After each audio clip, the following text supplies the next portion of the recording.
A very good morning and welcome to the Parliamentary Broadcast Unit in collaborations with KBC. Welcome to the second session of the morning sitting, today being Wednesday, August 23rd. The sitting that is expected to begin at 9:30 a.m. in the morning, and members of Parliament today are expected to consider a couple of motions and debate a couple of bills, starting with the exemption of business from the Standing Order 43 by the leader of the majority party, Honorable Kimani Ichung'wah, the Member of Parliament for Kikuyu, that the House resolved to exempt the business appearing as in the Order of 14 in today's paper from the provisions of Standing Order 43, being a Wednesday morning, a day that is allocated for business not sponsored by the majority or the minority party, or business sponsored by a committee. The members of Parliament are expected to debate on the motion brought by Honorable Timothy Toroitich, the Member of Parliament for Marakwet West, the motion on establishment of a National Cancer Prevention and Control Fund, that a question is expected to be put today, that the House resolves that government, through the National Treasury, establishes a National Center Cancer Prevention and Control Fund to promote the prevention, control, and treatment of cancer in the country, having in mind that Article 42(1)(a) of the Constitution provides for the right of every person to assess the highest attainable standard of health, which includes the right to health care services. Cancer is among the leading causes of death in the country. That although the budgetary allocation for healthcare services is progressive in our country, it is inadequate to cater for cancer prevention and care across the 47 counties in our country and the 290 constituencies. The cancer control in the country is hampered by inadequate cancer care infrastructure and limited specialized human resource capacity. A significant number of cancer patients do not complete the prescribed treatment due to the high cost of cancer management. And according to the Cancer Prevention and Control Act of 2012, it seeks to promote access to quality, affordable diagnostic and treatment services for persons with cancer, and to ensure sustainable capacity for the prevention and control of cancer in the country. Also, a question will be put on the motion by Honorable Brighton Yegon, the Member of Parliament of Konoin constituency, the motion on development and implementation of a childcare program for children whose parents are in lawful custody. The House urges the government, through the State Department for Social Protection and Senior Citizen Affairs, to develop and implement a program for the care of children above the age of 4 years whose parents are under lawful custody. Aware that Article 53 of the Constitution provides for the rights of children, including the right to free and compulsory basic education. Section 22 of the Persons Deprived of Liberty Act and Child Care Policy also provides for the care of a child whose parent is deprived of liberty until the child still requires parental support.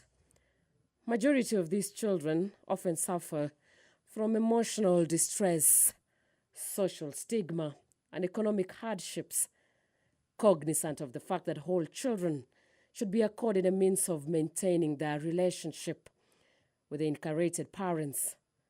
Children have restricted economic resource available for their support, which in turn negatively impacts on their lives. Also, we have a motion brought by Honorable Mashua Waithaka, the Kikuyu Member of Parliament, Kiambu Town Member of Parliament, where a question is set to be put on the national policy on deworming of school-going children. The House urges the government, through the Ministry of Health, to develop a national policy on deworming of school-going children as a crucial part of mainstreaming healthcare services in the country. And Article 43(1)(a) of the Constitution provides that every person has a right to the highest attainable standard of health, including to healthcare services. It's aware that the relationship between a health education plays a significant role in school attendance rates.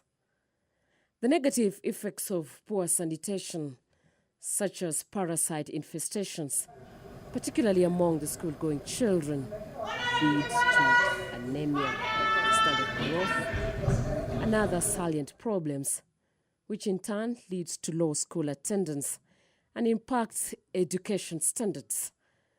And according to the research, school-based deworming is one of the most effective interventions.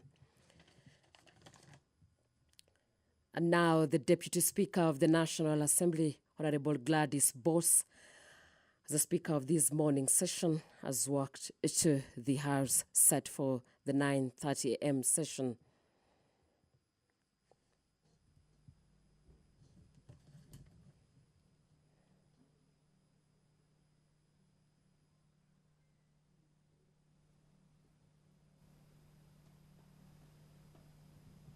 Let us pray. Almighty God, who in your wisdom and goodness have appointed the offices of leaders and parliaments for the welfare of society and the just government of the people, we beseech you to behold with your abundant favor as your servants whom you have been pleased to call to the performance of important trust in this republic. Let your blessings descend upon us here assembled, and grant that we treat and consider all matters that shall come under our deliberation in so just and faithful a manner as to promote your honor and glory, and to advance the peace, prosperity, and welfare of our country and of those whose interests you have committed to our charge. Amen.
I direct that we ring the bell for another 10 minutes.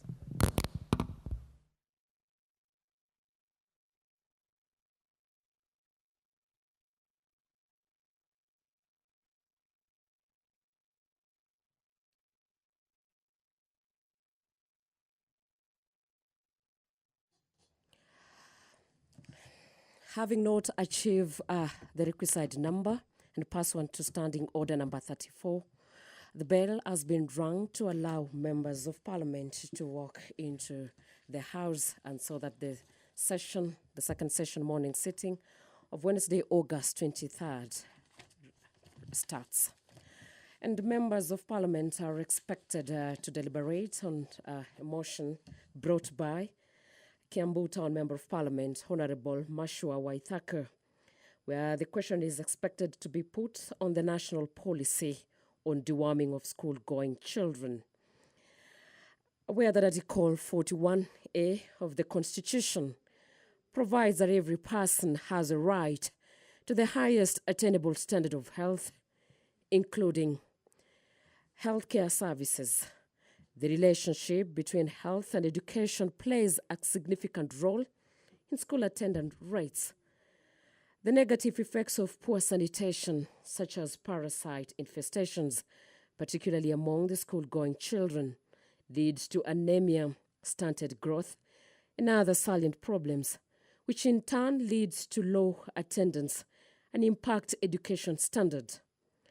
And according to research, school-based deworming is one of the most effective intervention that provides a huge range of holistic and social benefits, such as increased school attendance and healthier kids who do better in school, while already utilizing existing school structures and administering deworming treatments to school pupils.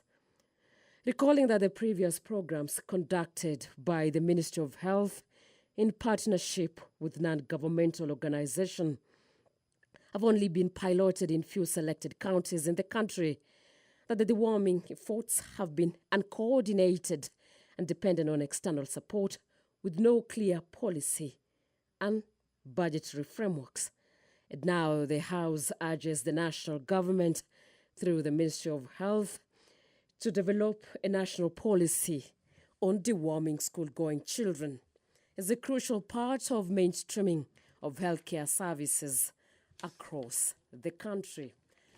There is also a motion where the question is expected to be put, brought by Honorable Felix Odiwar, the Member of Parliament for Langata constituency, on the public health concerns at Langata Cemetery, where the House urges the national government through the Ministry of Health to urgently conduct an assessment of the public health risks posed by the continued use of Langata Cemetery and to institute mitigatory measures to collaborate with other stakeholders, including the Nairobi City County government, to identify a suitable alternative land for use as the cemetery.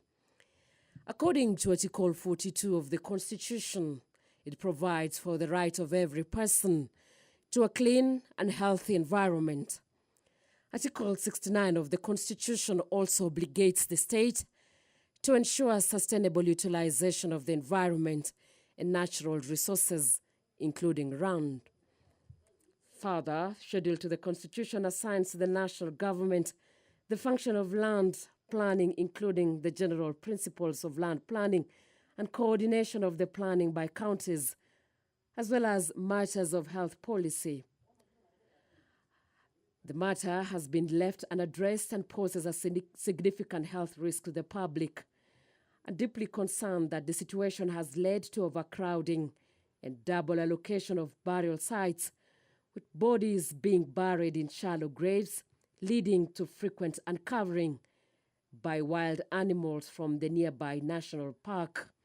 It's also concerned that it has caused untold anguish, pain, and suffering to the bereaved families and psychological torment to the neighboring community of Langata constituency.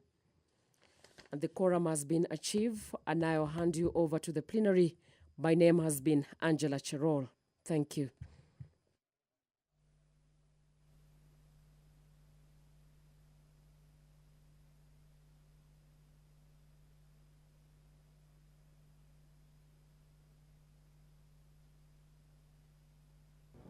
I think we now have quorum. We may proceed.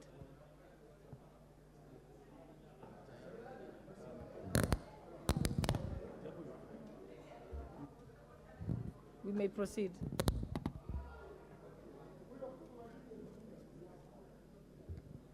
Order, honorable members. Order, honorable members. We're going to begin the session.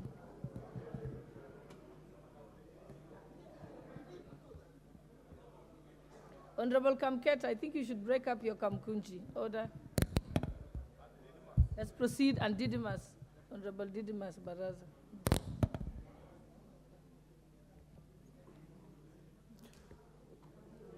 Order number 1, administration of oath. Order number 2, communication from the chair.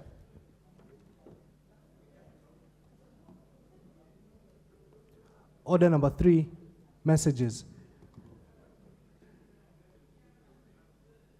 Order number 4, petitions. Order number 5, papers. Chairperson, Departmental Committee on Blue Economy, Water and Irrigation, Honorable Bowen Kangogo. Thank you, Honorable Speaker. Madam Speaker, I beg to lay the following paper on the table of the House. Today, Wednesday, 23rd August 2023, the report of the Departmental Committee on Blue Economy, Water and Irrigation on the study visit to the Namibia on 12 to 15 June 2023. I have a second one, Madam Speaker. Madam Speaker, I also have a second one. Honorable Speaker, I beg to lay the following paper on the table of the House. Today, Wednesday, 23rd August 2023, the report of the Departmental Committee on Blue Economy, Water and Irrigation on its considerations of the Water Amendment Bill, the National Assembly Bill, number 33 of 2023. Thank you, Honorable Speaker. Next, the Chairperson, Departmental Committee on Environment. You have a paper?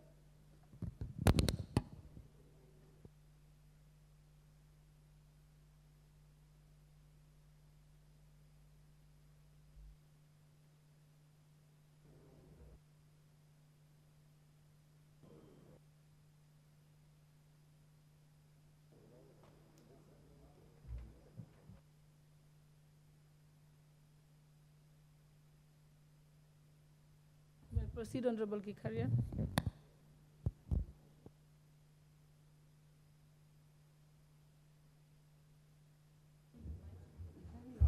Thank you, Honorable Speaker.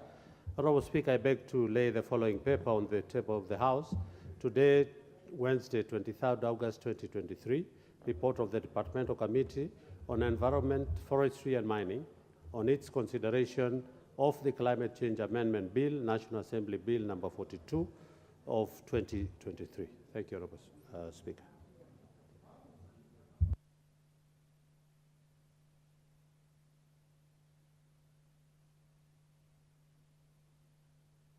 Next order.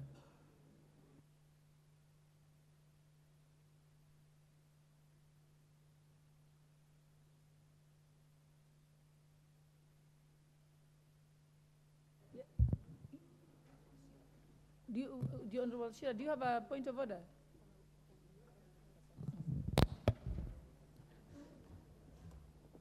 Thank you, Yes, Honorable I Speaker. noticed actually that you have a paper to table, yeah? Yes, Okay, proceed, Honorable. thank you very much.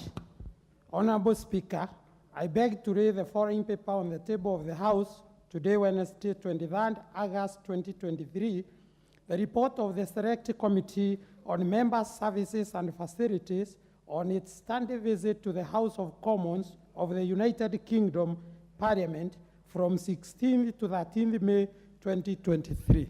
Thank you, Madam Speaker. Thank you. There being not any other paper, I think we can move to the next order.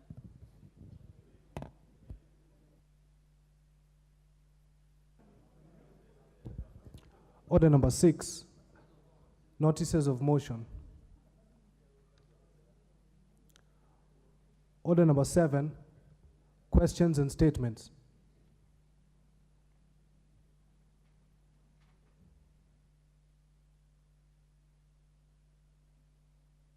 I think Chairperson, Select Committee on Implementation.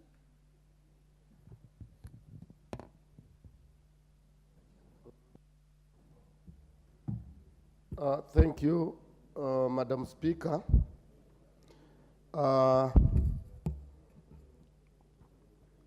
Statement regarding the agreement between the government of the Republic of Kenya and the government of the Italian Republic on the Luigi Broglio Malindi Space Center by me, the chairman of the Committee on Implementation. Honorable Speaker, I rise to issue a statement to the House regarding the implementation status of the agreement between the government of the Republic of Kenya and the government of the Italian Republic on the Luigi Broglio Malindi Space Center, as requested by Honorable Owen Baya, CBS MP for Kilifi North constituency on Tuesday, 13th June 2023. Honorable Speaker, the matter seems to have taken inordinately long to respond to due to delay in response from the management of the Italian Space Center in Malindi. Nevertheless, we now have received the response and we have shared it with Honorable Owen Baya, CBS MP. Honorable Speaker, even as I table the response as received, appended to this statement, allow me to give the House a brief on the issue for the benefit of all members. Honorable Speaker, the Kenya-Italy bilateral agreement on the Luigi Broglio Malindi Space Center was ratified by this House on 15th October 2020 and came into effect on 16th December 2020, following completion of exchange of diplomatic notes on the agreement between the two governments. The implementing parties on this agreement, which guides the management of the Space Center, which is located in Malindi Space Center, are the Kenya Space Agency and the Italian Space Agency.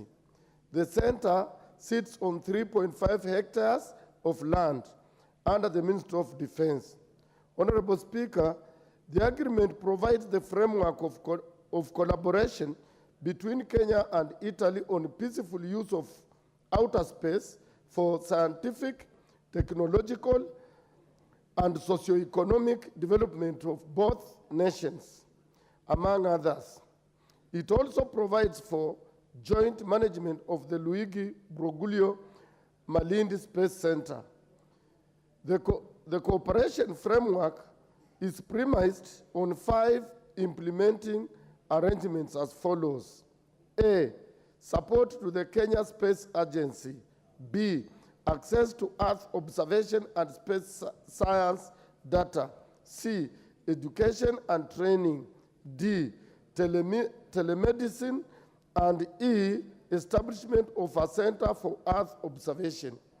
Honorable Speaker, the government of Kenya is concerned about the slow pace of implementation of the agreement, and I would like to inform the House that as a result, the Committee on Implementation has been following up on the implementation of the same.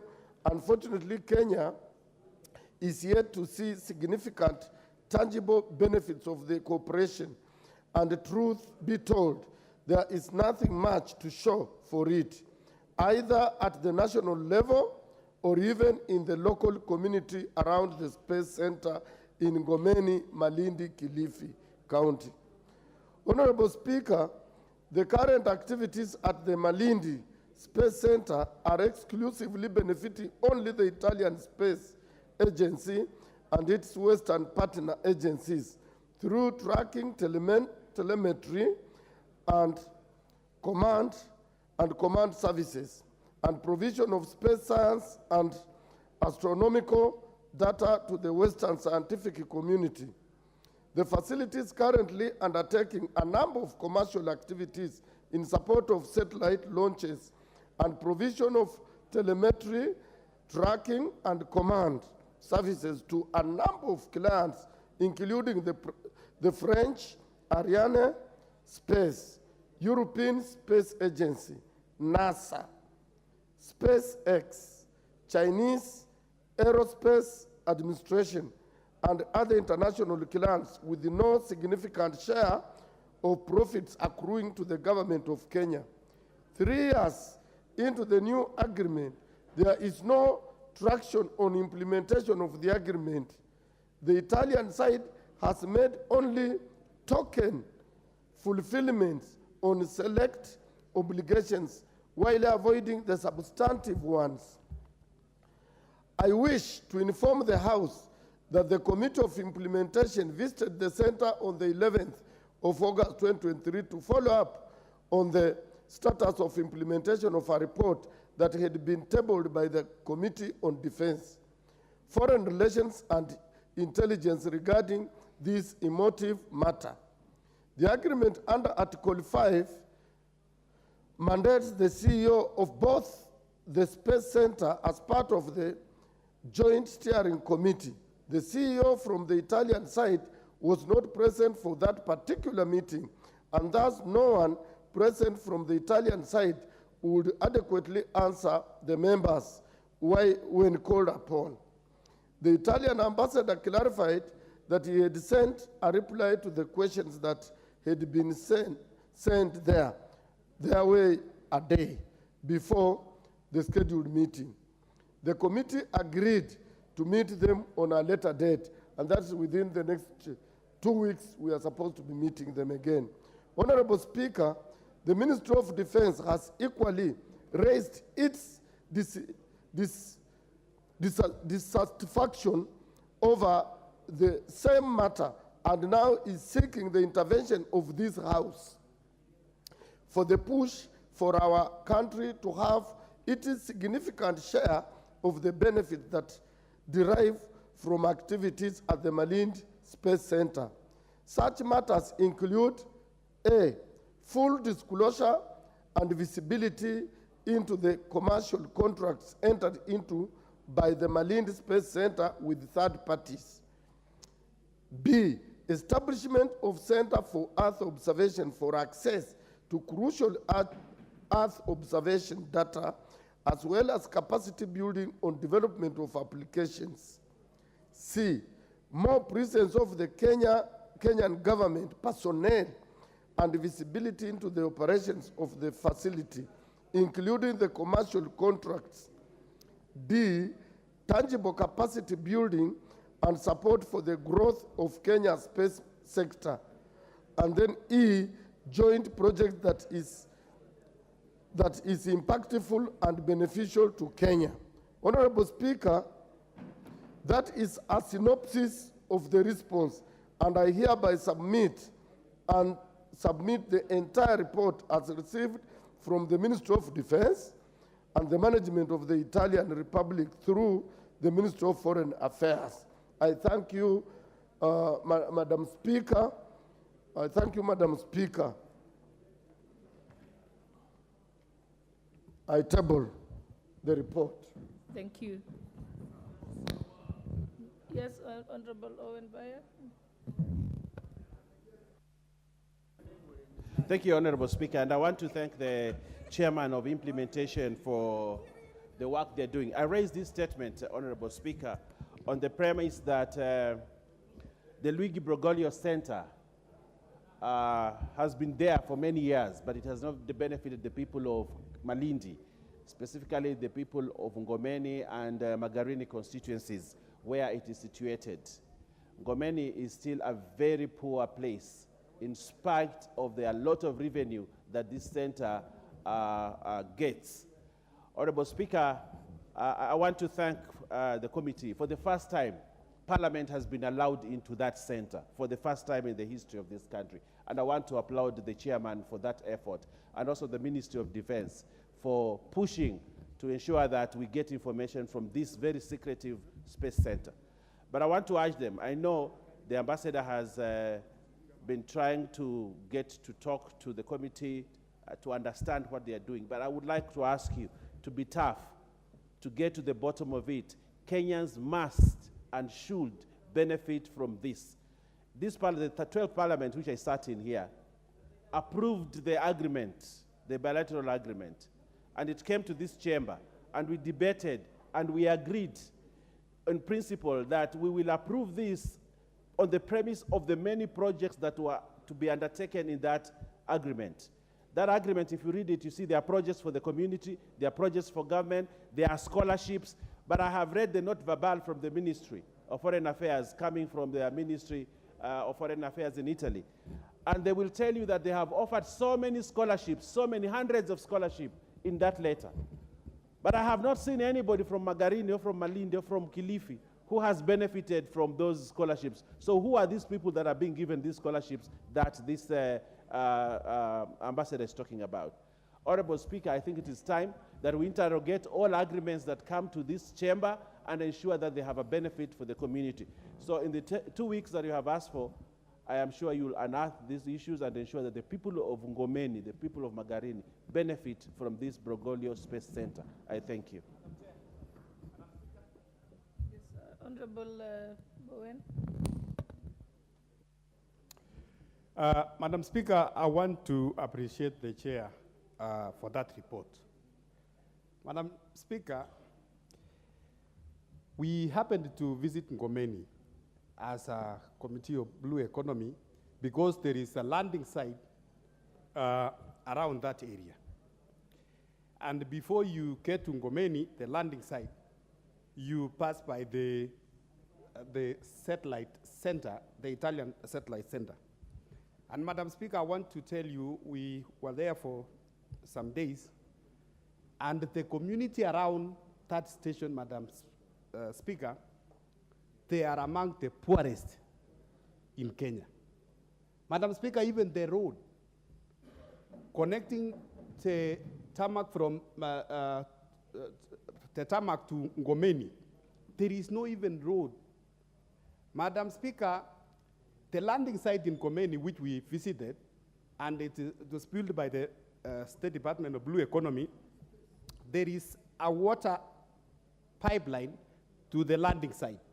But you will find that there is a water line to the station, and the community even around that satellite, they don't have water.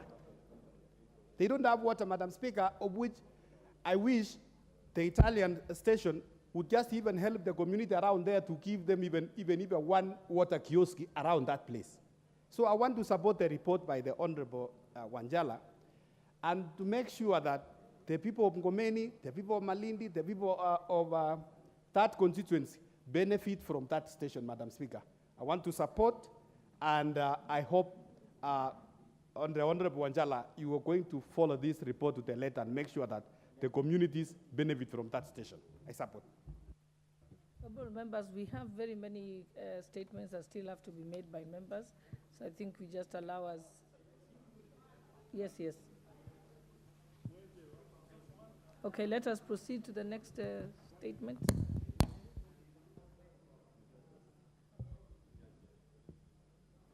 Order number 8, procedural motion, exemption of business from Standing Order 43. Majority Leader.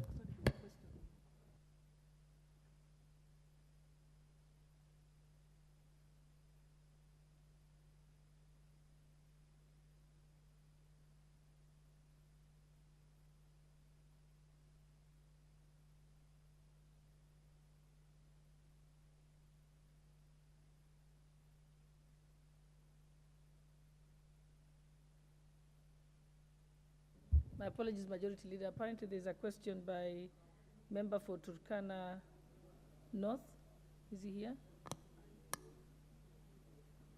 Okay, he's not here, then we can proceed. Yeah? Okay, Majority Leader, you may proceed with your procedural motion. Thank you, Honorable Speaker, and I hope that question has been dropped because a member cannot have business lined up in the order paper and is not even in the House. Honorable Speaker, I beg to move that this House resolves to exempt the business appearing as order number 14 in today's order paper from the provisions of Standing Order 43, being a Wednesday morning, a day allotted for business not sponsored by the majority or the minority party, or business sponsored by a committee. Honorable Speaker, as members will note, the order listed as order number 14 is Committee of the Whole House on Critical Government Business, on the Climate Change Bill, the Anti-Money Laundering Bill, the Food and Feed Safety Control Bill, which are lined up for third reading or Committee of the Whole House this morning. That's why the House Business Committee resolved that we have this procedural motion this morning to allow us to transact that business, Honorable Speaker, listed as order number 14. With that, Honorable Speaker, being a procedural motion, I don't have much more to say, and ask the Deputy Leader of Majority to second. I move. Thank you very much, Honorable Speaker. This being a procedural motion and being a Wednesday, I second the motion and ask that members support so that we can transact the business that is ahead of us. I thank you, Honorable Speaker. Honorable members, I now propose the question that this House resolves to exempt the business appearing as order number 14 in today's order paper from the provisions of Standing Order 43, being a Wednesday morning, a day allocated for business not sponsored by majority or minority party or business sponsored by a committee. Okay, is that the mood of the House?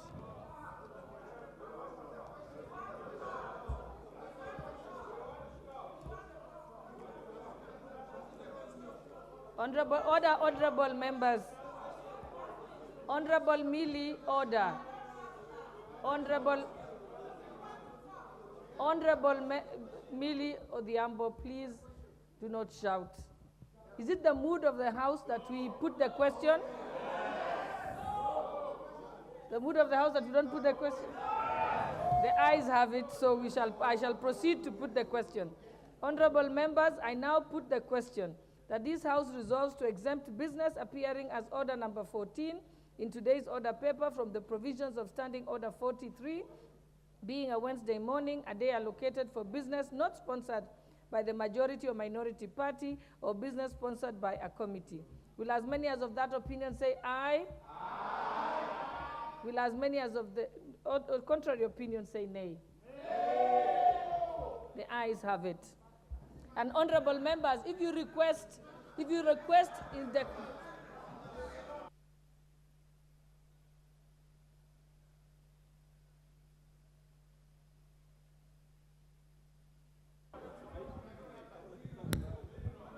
you don't have sufficient numbers, unfortunately.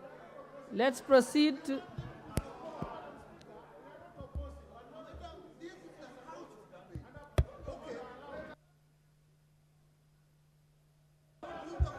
Honorable Nyikal, you're out of order. If you want to make a point of order, just request to make a point of order and we will allow you. Honorable Nyikal, you're out of order. Please be seated. Honorable Nyikal, please be seated. You can request to raise a point of order. Honorable Makalu, what do you want to raise? You can raise your point of order. You know, Honorable Speaker, with all due respect, we are not opposing this motion. And anytime we say point of order, it is important you allow us to raise the issues we have. What we are saying, Honorable Speaker, the motion on climate change, the bill on climate change, and the money laundering bill were debated in this House yesterday afternoon. Yesterday, sorry. Honorable Majority Leader, you have said many times, you listen to proceedings of the House even when you are not in this House. Why do you want to have double standards for members? Why do you want to have double standards for members? Let him proceed. It's not a must that I must sit here for me to listen to the House proceedings. And the Honorable Chair, I remember very well, just to confirm I was listening, Honorable T.J. Kagwang did indicate that he would want to move some amendments to this bill. That was said yesterday afternoon. Now, when you bring this bill this early in the morning, on a serious note, understanding orders are very clear in terms of allowing members to have time to move their amendments. What are we doing to this House? Our own standing orders. Madam Chair, I think we have been very unfair to members in terms of their own motions. Today is Wednesday, when we should be discussing private members' bills. Personally, I have a bill which is in the queue. I have not been allocated time to prosecute my bill. And the only time we have, Wednesday morning, then we take it up with the bills which have been rushed through. We need to be serious. That's why we're having agreements in this House, bilateral agreements, which add no value to this country. And we continue supporting them because weka swali. Okay. What's your point of order, Honorable Millie? Thank you, Madam Speaker.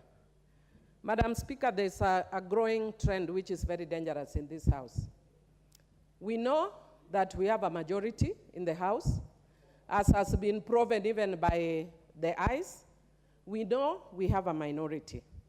But the practice is you let the minority have their say, even as the majority have their way. But the way we are moving in this House is very dictatorial, and we are muzzling members' voices. And sometimes we have very valid issues that we want to raise. We will still have reached the same conclusion, but having heard our voices. Madam Speaker, the concern I wanted to raise, which I was not given a chance, is that I have forwarded amendments to 2 of the bills that were subject of that motion. They were subject of that motion, and I'm on a point of order, so the majority leader cannot overrule my point of order. So, Madam Speaker, I have brought amendments to the climate bill, which I've forwarded. I have brought amendments to the food and feed bill, which I have forwarded. So all I wanted to know, because we are moving at supersonic speed, has the House received my amendments? And are we going to prosecute my amendments this morning? From the history of this House, you know I rarely come to this House in the morning. But I'm here from the moment you started, because I take my work seriously, especially at the committee of the whole House. And I want to correct the majority leader, it's not third reading, it's committee of the whole House. And I want to say therefore, Madam Speaker, that when we are moving at supersonic speed, and we are not giving members a chance to prosecute their own amendment. Leader? But I'm on a point of order. How can you overrule my point of order? Or we no longer have rules in this House. If I'm on a point of order, you do not overrule my point of order, Madam Speaker. Your point of order, I thought. Yeah, but that you should not then allow him to stand while I'm still standing. It's unprocedural. Madam Speaker, be very fair. It's very unprocedural. Okay, I will sit down and I follow the rules, but I sit down when you tell me my time is done. But it doesn't stand when I'm standing, whether it's majority leader or heavenly leader. I will not stand when I'm standing. Thank you, Madam Speaker. Thank you. You've made your point. You'll get a chance. Let us proceed. Yes, majority leader. Thank you, Honorable Speaker, and I choose to ignore the unnecessary tirade from Honorable Millie Odhiambo, who has her own issues, which have nothing to do with the House or the leader of majority. She can deal with her issues at home, not here. Honorable Speaker, our standing order number 85 is quite clear, Honorable Speaker. We were at order number 8. When I listen, if you can protect me from the spewing of what you can hear from the Honorable Member for Suba something. We are at order number 8, Honorable Speaker. And from the issues I've had been canvassed by Honorable Makali, Honorable Millie Odhiambo, Honorable Millie. Honorable Millie, if you continue shouting from there, I will have you leave the House. But please, be orderly. If you do, this is the last warning I'm giving you. Yes. Proceed. Honorable Speaker, I was saying we were at order number 8. When I listened to what the Honorable Makali, who is a very decent and honorable member, who prosecutes his issues with a lot of decorum and maturity, without having to shout, without having to spew the kind of things you hear being spewed. Honorable Speaker, order number 8 was a procedural motion. We are yet to get to order number 14. If I count, we have another 5 orders before we get to order number 14. So 5 motions, Honorable Speaker. So I was wondering, why are we now jumping order number 9, 10, 11, 12, 13, and prosecuting order number 14? And Honorable Millie is speaking about procedures. Procedurally, you should wait for order number 14 to raise the issues you have on order number 14. The same with my good brother and very good friend, the Honorable Makali. And he knows, that's why you see him smiling. He's not as emotional as Honorable Millie. Because he knows what he's doing is not the right thing. And I would beg, Honorable Speaker, that we proceed with the orders as listed on the order paper, because what I see now is filibustering, and trying to waste our valuable time after we woke up very early to be here. And you know, some of us like Millie and myself, myself I'm usually here, but Millie usually comes at 6 p.m. It is now 9, not 6 p.m., Honorable Speaker. Honorable Member, Honorable Chepkonga, what is it? Thank you very much, Madam Speaker. Madam Speaker, I rise pursuant to Standing Order number 85, as read together with Standing Order number 83. Madam Speaker, there's a trend in this House where everybody just stands on a point of order. Standing Order number 83 is very clear. Madam Speaker, you must not allow any member, including the member of Kitui Central, who is serving his third term, to shout point of order, and he has no point of order that he's standing on. He's a ranking member. He has not quoted any standing order. I've listened very carefully.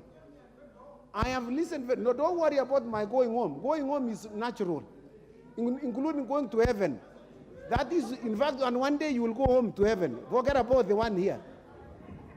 Madam Speaker, Madam Speaker, Madam Speaker, I'd like to request you for order of this House, because we will entertain chaos from very senior members, including my very junior member, junior learned friend, Millie Odhiambo.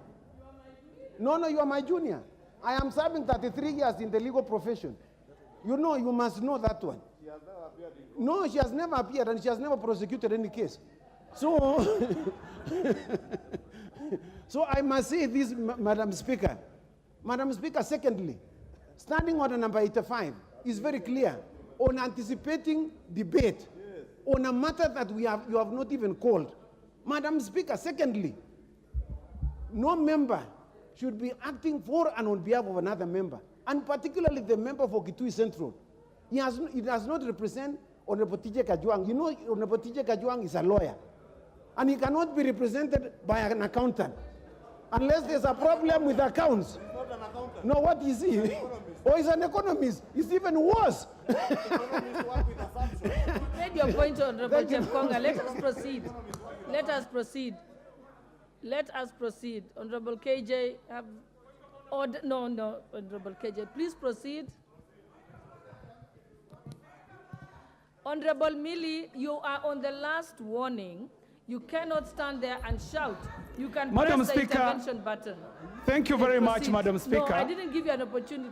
Thank you very much, Madam Speaker. I did not give you an opportunity to speak. You said KJ proceed. No, I said order, be orderly. Proceed to the next order.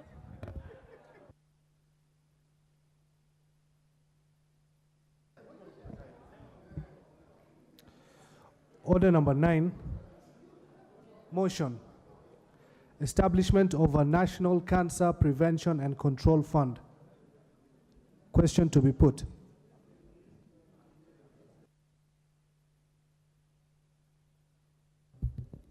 Honorable members, I now put the question that aware that Article 42(1)(a) of the Constitution provides for the right of every citizen, every person, to access the highest attainable standard of health, which includes the right to healthcare services, and further aware that cancer is among the leading causes of death in the country, and noting that although the budgetary allocation for healthcare services is progressive, it is inadequate to cater for cancer prevention and care across the country. Further noting that cancer control in the country is hampered by the inadequate cancer care infrastructure and limited specialized human resource capacity, and recognizing that a significant number of cancer patients do not complete the prescribed treatment due to the high cost of cancer management.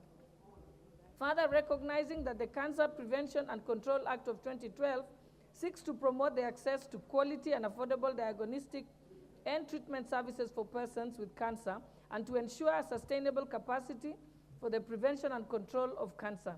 This House resolves that the government, through the National Treasury, establishes a National Cancer Prevention and Control Fund to promote prevention, control, and treatment of cancer in the country. Will as many as of that opinion say aye? Aye. Will as many as of the contrary opinion say nay? The ayes have it.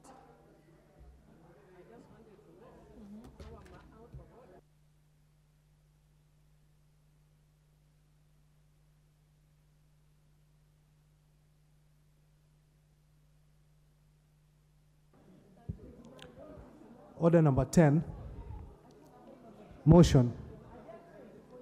Development and implementation of a child care program for children whose parents are in lawful custody. Question to be put.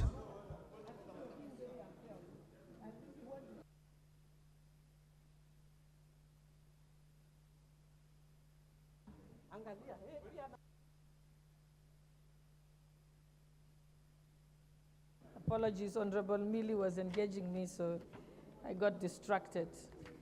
It's order number 10, yeah? 10 or 9? Question to be put, yeah? Honorable members, I now put the question that aware that Article 43(1)(a) of the Constitution, sorry, 10. No, actually my paper is.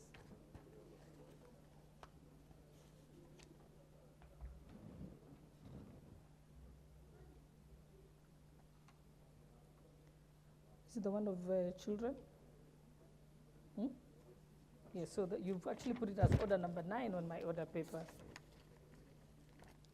Okay, honorable members, I now put the question that aware that Article 53 of the Constitution provides for the rights of children, including the right to free and compulsory basic education, and further aware that Section 22 of the Persons Deprived of Liberty Act and Child Care Policy provides that provides for the care of a child whose parent is deprived of liberty until the child attains the age of 4 years, and recognizing that the children above the age of 4 years still require parental support, and further recognizing that majority of the children often suffer from emotional distress, social stigma, and economic hardships.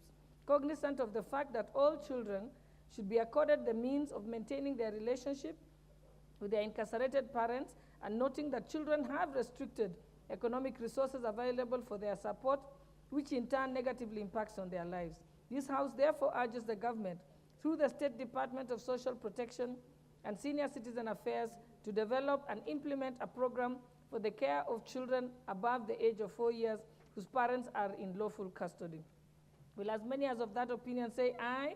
Aye. Will as many as of the contrary opinion say nay? The ayes have it.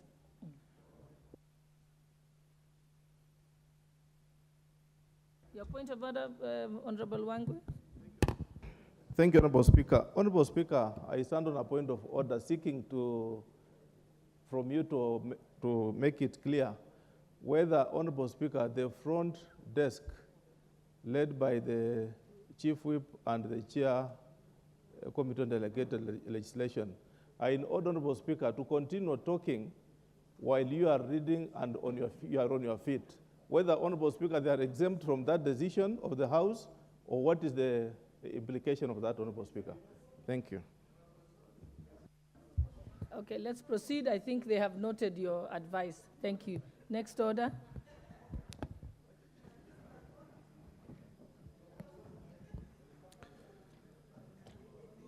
Order number 11, motion. National policy on deworming of school-going children. Question to be put.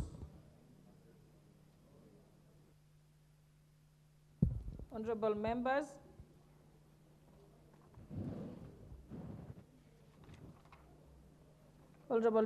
I now put the question. Sorry, my order paper seems to have been mixed up. It's different from the one everyone has. Okay. Honorable members, I now put the question that aware that Article 43(1)(a) of the Constitution, this is the wrong order. Let me have, this is the wrong order paper. Which one? Honorable members, I now put the question, my apologies for that, I seem to have a wrong order paper. That aware that Article 43(1)(a) of the Constitution provides for every person has a right to the highest attainable standard of health, including the right to health care services, and further aware that the relationship between health and education plays a significant role in school attendance rates. Concerned that the negative effects of poor sanitation, such as parasite infestations, particularly among school children, lead to anemia, stunted growth, and other silent problems, which in turn lead to low school attendance and impact education standards. Recognizing that according to research and school-based deworming is one of the most cost-effective interventions that provides a huge range of holistic and social benefits, such as increased school attendance, healthier kids who do better in school, and while utilizing already existing school structures in administering deworming treatments to school pupils. Recalling that previous programs conducted by the Ministry of Health in partnership with non-governmental organizations called Evidence Action has only been piloted in a few selected counties, and that the deworming efforts have been uncoordinated and dependent on external support, which with no clear policy or budgetary framework. Now, therefore, this House urges the national government through the Ministry of Health to develop a national policy on deworming school-going children as a crucial part of mainstreaming of health care access in the country. Will as many as of that opinion say aye? Aye. Will as many as of the contrary opinion say nay? The ayes have it.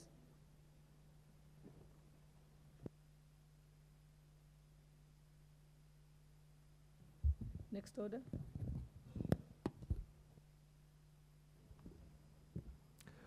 Order number 12, motion. Public health concerns at Langata Cemetery. Question to be put. Honorable members, I now put the question that aware that Article 42 of the Constitution provides for the right of every person to a clean and healthy environment. Further aware that Article 69 of the Constitution obligates the state to ensure sustainable utilization of the environment and natural resources, including land. Recognizing that the fourth schedule to the Constitution assigns the national government the function of land planning, including the general principles of land planning and coordination of planning by counties, as well as matters of health policy. Further recognizing that there is an ongoing public outcry regarding the neglect of Langata Public Cemetery was declared full close to 2 decades ago.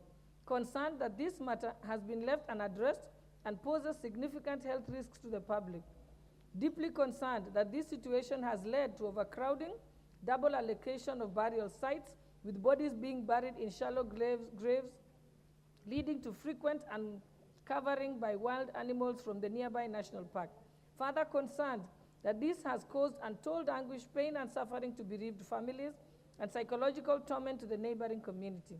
Now, therefore, this House urges the national government, through the Ministry of Health, to urgently conduct an assessment of the public health risks posed by the continued use of Langata Cemetery, to institute migratory measures and collaborate with other stakeholders, including the Nairobi City County government, to identify suitable alternative land for use as a cemetery. Will as many as of that opinion say aye? Aye. Will as many as of the contrary opinion say nay? The ayes have it. Next order. Order number 13, motion. Development and implementation of a program for voluntary regularization of land occupied by squatters. Question to be put. Honorable members, I now put the question that aware that lack of access to ownership of productive assets, in particular to land, is one of the very serious sources of economic and social insecurity for Kenyans.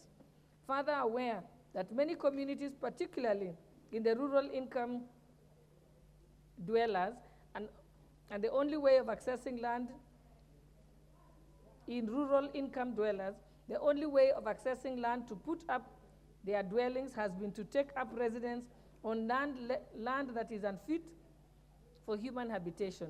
Aware that the Bill of Rights in Chapter 4 of the Constitution guarantees every citizen the right to adequate housing and reasonable standards of sanitation, noting that there are very many squatters who have settled on land that belongs to either absentee landlords, unadjudicated land, public land, or community land for long periods of time, with some disputed while others are undisputed. Concerned that the issue of land settlement in many urban areas, particularly in the informal settlements, has remained unresolved, with numerous persons remaining squatters, further aware that Section 7 of the Limitation of Actions Act of 2010 provides for the right to claim for the settlement on certain land after a prescribed period. Recognizing the need for the Ministry of Lands to hasten the process of identifying parcels of land occupied by squatters where there are no disputes from any party, this House resolves that the government develops and implements a policy of voluntary regularization of land occupied by squatters for a prescribed period, including negotiations for financial settlements across the country to address the challenges facing the said squatters. Will as many as of that opinion say aye? Aye. Will as many as of the contrary opinion say nay? Aye. The ayes have it. Next order. Yes, your point of order. Honorable Nyika. Thank you, Madam Speaker, for giving me this opportunity. As we move to order number 14, Madam Speaker, I rise to seek your guidance. Because when you come to order number 14, we are going to committee of the whole House. The issues that are being discussed there, starting with number 1, is climate change amendment bill. Madam Speaker, this bill was actually discussed in the second reading yesterday afternoon and concluded actually much late, towards 6, actually maybe after 6. And today, this morning, we have actually sought a procedural motion so that we put it in the committee of the whole House. Madam Speaker, this process does not give members opportunity to actually put amendments if they wish to do so. Madam Speaker, if you look at it properly, logistically, by the time we were discussing this bill, anybody who was thinking of making an amendment was already barred because of the time. So what has happened, Madam Speaker, is that at this speed, members do not get the time to actually contribute and even put amendments. Madam Speaker, I myself, I have amendments that are proposed in climate bill, in the climate change bill.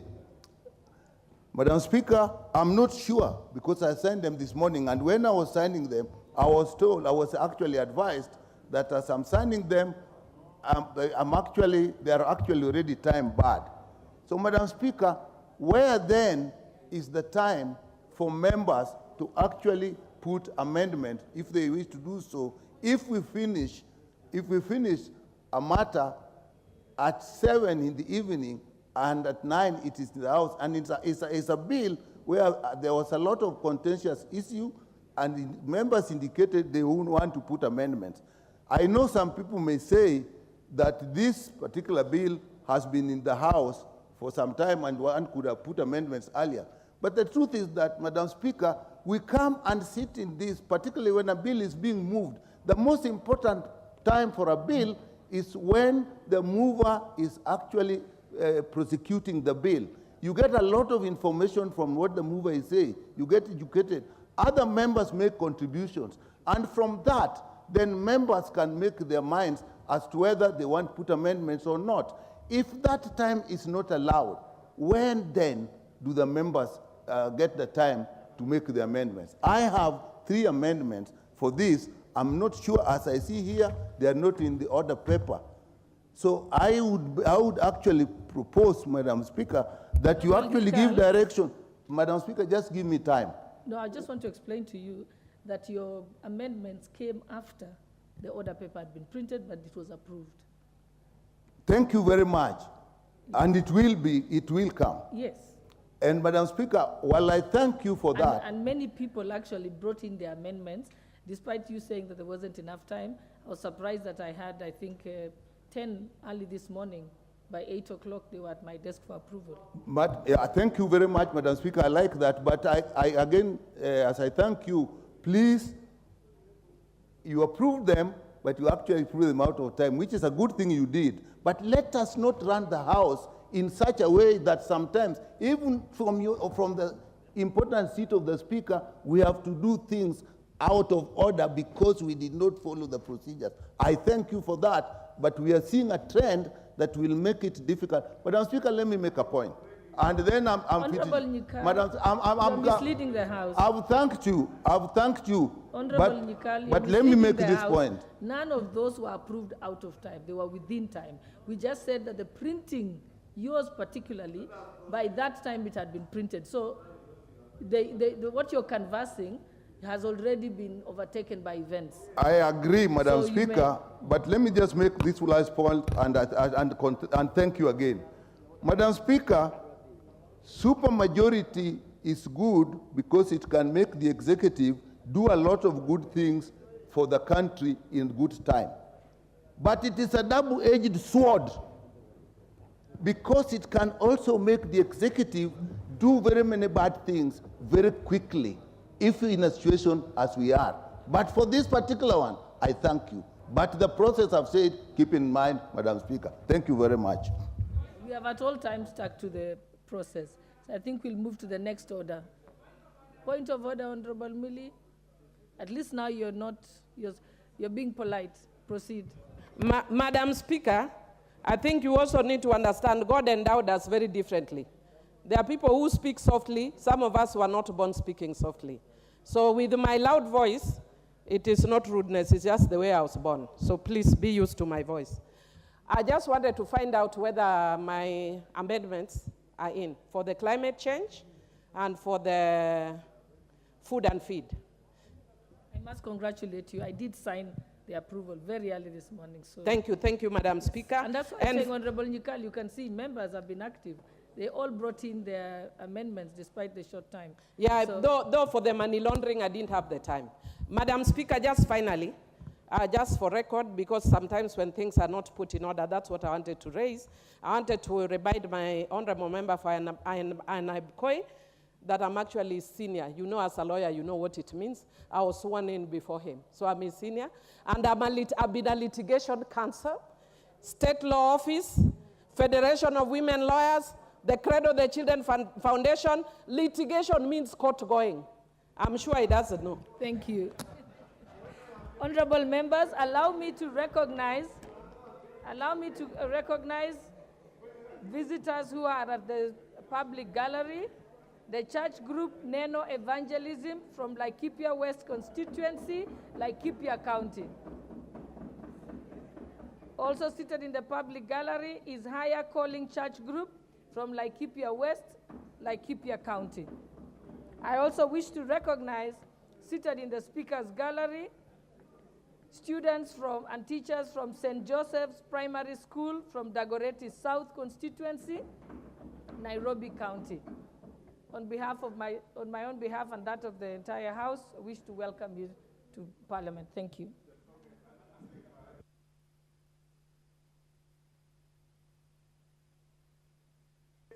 Next order.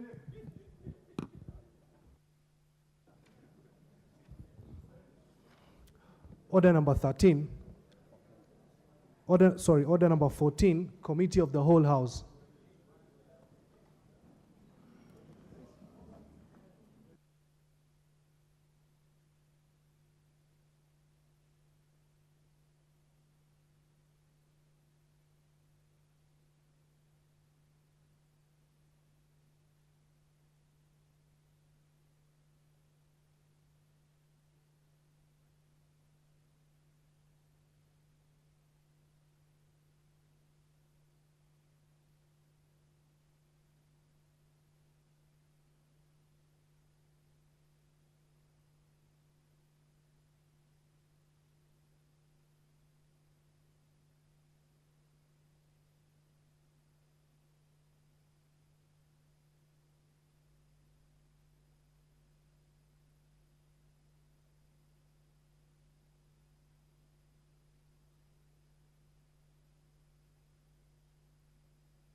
where's the mic?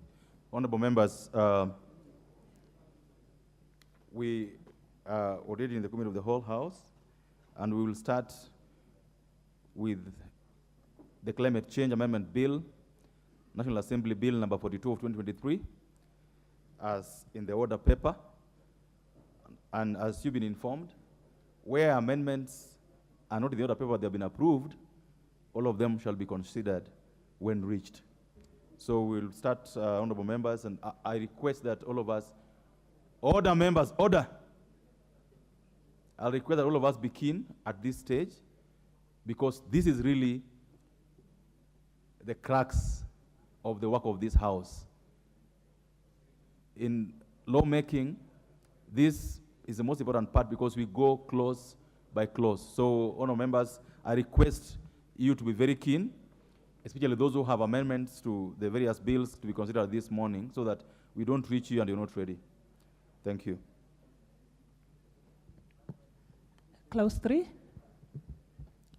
Honorable members, clause 3 of the climate change bill has no amendment, and I therefore go ahead to propose the question that clause 3 be part of the bill.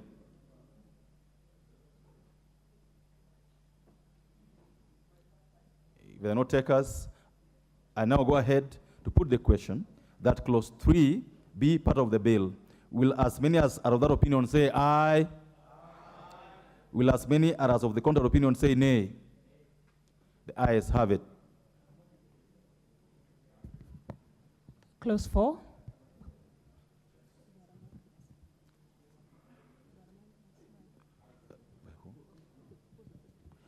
Honourable members, I proceed to propose the question that clause 4 be part of the bill. This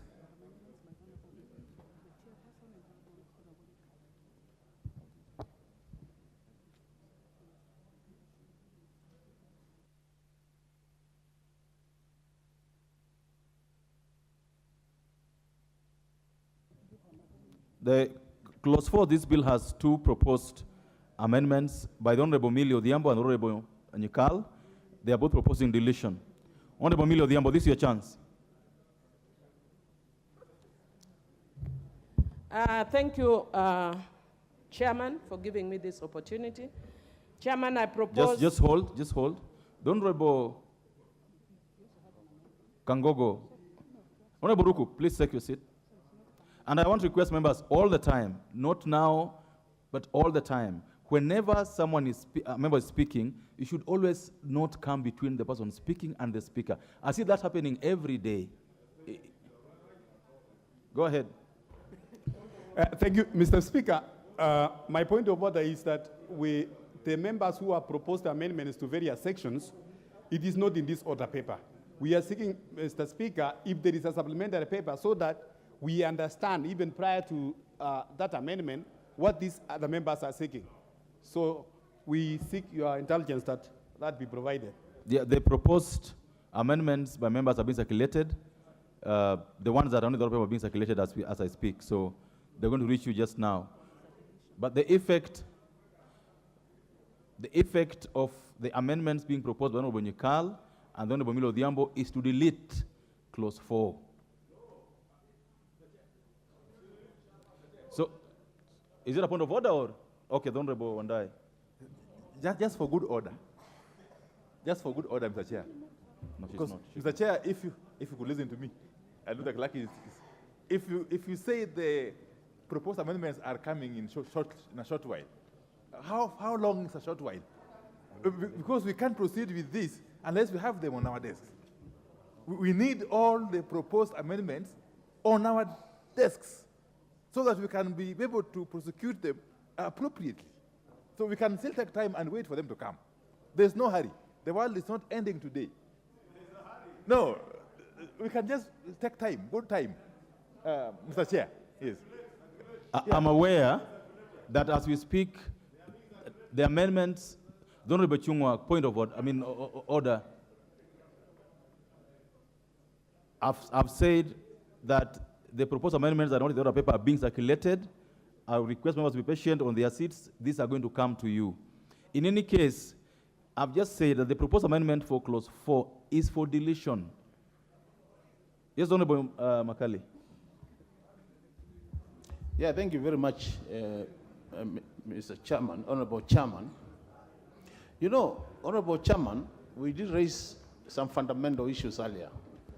And the majority leader and the Honorable Chepkong just took it casually. Mr. Chairman, the truth of the matter is the reason why there's a requirement for the order paper to be published a number of hours to the day of the debate is to be able for the members to prepare themselves. And even when you say we are approving these amendments in the morning, Honorable Speaker, Honorable Chair, we need to note that the reason why we have standing orders is to have a well-structured way of doing our business as a House. So, Honorable Speaker, Honorable Chair, in a situation where you want us to debate amendments, and they are not in this order paper, I appreciate the fact that they have been circulated. But even after being circulated, Honorable Chair, you realize, still, for you to internalize those amendments, and if you want to do any research on them, there's no time. So today we can agree that we want to do things the way we are doing them. But I think for the future, Honorable Chairperson, for the future, and for the good way of conducting business in this House, we need to stick to our rules. I submit. Members, I have to make this very clear. Honorable Makali and I have been in this House for the last 3 terms now, and we know that this is not the first time members will be requesting the Speaker to approve the amendments, even when amendment is already being on the floor. So many times you've had your amendments being approved by the Speaker, even when a matter is on the floor being debated. So let's not split hairs on this matter. The Speaker already ruled on how we are going to proceed. So I will not entertain any further points of order on this matter. We shall proceed as per the order paper. The Honorable Milo Odhiambo. Thank you, Chairman. Chairman, I propose that clause 4 be amended as per the order paper.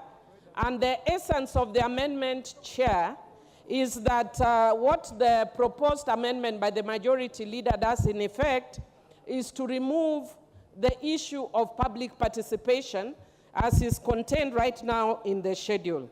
And what I'm seeking to do is to retain the elaborate public participation on issues of climate change as proposed, as contained in the current act.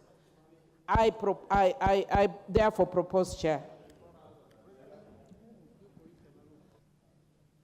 Majority Leader. Chair, I rise to support that amendment by Millie. And indeed, order. Just take your seat for a minute. Yeah. Honourable members, I propose the question that clause 4 be amended as proposed by the Honourable Millie Odhiambo. Yes, Honourable Majority Leader. Sorry, Chair, I rose even before you proposed. I was saying I rise to support that amendment, the amendment by Honourable Millie, and is similar to an amendment that the Chair also has. So if it passes, then we are good, because it is buttressing what is already provided for in our Constitution, that public participation is cardinal to everything that relates to our people. And therefore, I support. And you can put the question. The Majority Leader, you need to consult with the Chair, because the Chair is proposing to do something different from what you just said. Honourable Nyikal. Thank you, Chair. I had a similar amendment, which means that if this amendment is concluded, the same will apply for my amendment. But, Mr. Speaker, I proposed a similar amendment. I support. We cannot hurry when we are making laws to kill the laws that are very pertinent to our Constitution, like public participation. I said yesterday, we are hurrying this law, and it is to no good. I therefore support that section be deleted. I support the amendment. Chair of this committee. And remember, we are prosecuting. Thank you. Yeah. Yes. Honorable Speaker, first of all, I want to thank Mheshimiwa Honorable Millie, Member of Parliament kutoka Suba, and I agree with her.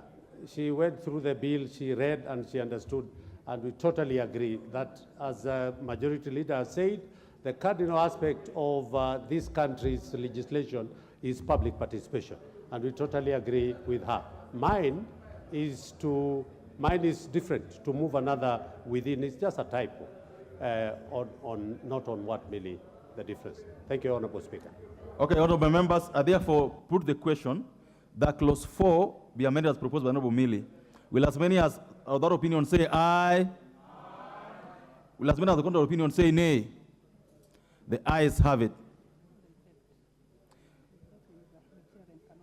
The effect of that amendment, therefore, is that the chairperson of the committee cannot move his amendment because there's no clause further to have an amendment to be amended.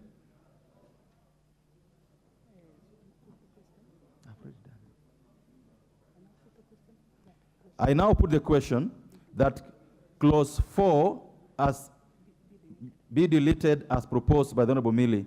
Will as many of that opinion say aye? Aye. Will that of the opinion say nay?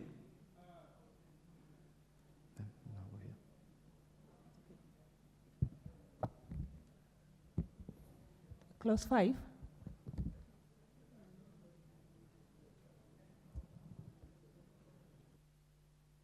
I propose the question that clause 5 be part of the bill. Members, clause 5 has no amendment. I go to put the question that clause 5 be part of the bill. Will as many other opinion say aye? Aye.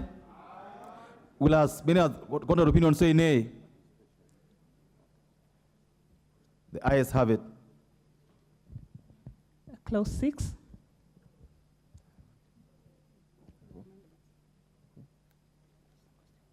I propose the question that clause 6 be part of the bill. There's a proposed amendment by Honorable Nyikal and Honorable Millie and Honorable Chairperson. So we'll start with Honorable Nyikal. Thank you, Chair. I propose that clause 6 be amended as in the order paper, and the import of this amendment, Chair, is that we delete the whole of 6, because what the whole of 6 is doing is actually amending clause 6 of the section 7 of the bill, which is about members of the council that are proposed. And my reasoning, Chair, is that if you look, the composition of the council as it is, the council will be nominated as follows: cabinet secretaries responsible for environment and climate, cabinet secretary responsible for national treasury, cabinet secretary responsible for economic planning, cabinet secretary responsible for energy, the chairman of the council of governors, a representative of the private sector nominated by a body representing the largest number of private institutions, a representative of the civil society nominated by the most representative registered national umbrella association of civil societies, and C, representative of the marginalized community within the meaning of Article 26 of the Constitution, who has knowledge and experience in matters relating to this, and a representative of the academia nominated by the Commission of University Education. What the bill is intending to do, Chair, is that all the cabinet secretaries, they stay in the bill, but when you come to the persons that are actually stakeholders, representative of private sector nominated by the body representing the largest number of institutions in the private sector, what happens there, Chair, is that after private sector, the rest is actually deleted, which means that the private sector will not themselves now appoint or select or identify. That will then be identified by the president. The same thing when you come with the civil society, again, the civil society themselves will not nominate, select, or appoint. That will be appointed, selected by the president. When you have the commission of academia, again, they will not be nominated by the Commission of University Education. Chair, what you end up with, the whole council is actually nominated by the president. I know there's a saving grace that is being put there, that all this will be brought to Parliament for vetting. But, Mr. Speaker, if you have an institution where all the council members are actually nominated by the president, then you are just making it a department of the government. It ceases.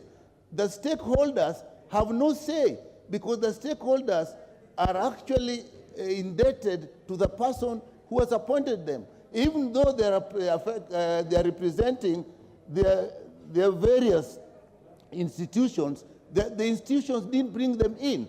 So with that, Mr. Speaker, you are weakening this council to an extent that actually it will just be an arm of the government. In fact, it will be an instrument of the president.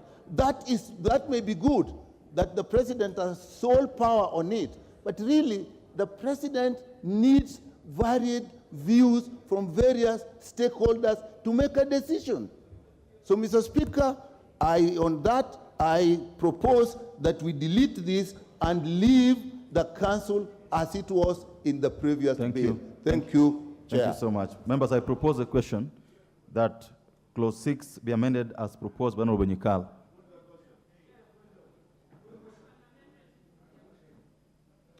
We'll come to you as Honorable Millie. I now put the question that Clause 6 be amended as proposed by Honorable Nyikal. What's out of order, Honorable Millie? We are coming to yours. You know the effect of this question I'm putting is that if it's carried, then yours become nugatory. That's the point I'm trying to make to you. So allow this to be done, then in case it's carried, then you achieve what you want to achieve anyway. So I now will put the question that Clause 6 be amended as proposed by Honorable Nyikal. Will as many as are of that opinion say aye? Aye. Will as many of the contrary opinion say nay? Nay. The nays have it.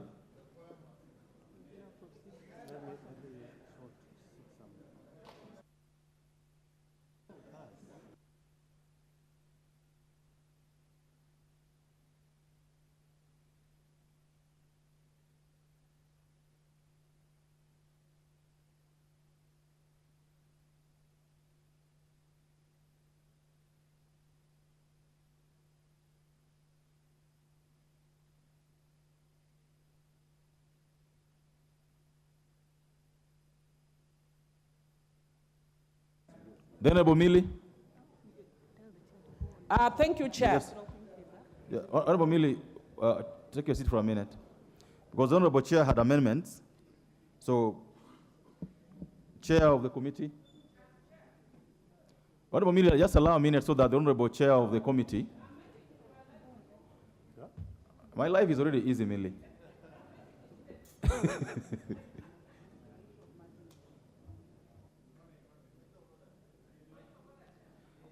Just give me a minute, Honorable Millie. 1 minute. You're going to come. So, Honorable Chair of the committee. Honorable Chair, thank you, Honorable Chair. I beg to move, I beg, Honorable Chair, to drop this amendment that is ours on Clause 6, because we were proposing to have 2 nominees from the private sector. But again, when we looked at the numbers, we are going to have an even number, which is not right. So we are dropping this to retain the way the bill is, to have the way the bill is. But I have the amendment on Part 5 of 6, where we are not agreeing with the bill, where we are saying Article 260, where the marginalized is appointed, we are deleting that and retain as the original, as the way it is in the original bill. Thank you, Chair. So, Chair, then would you therefore move the amendment you're proposing for subparagraph 5?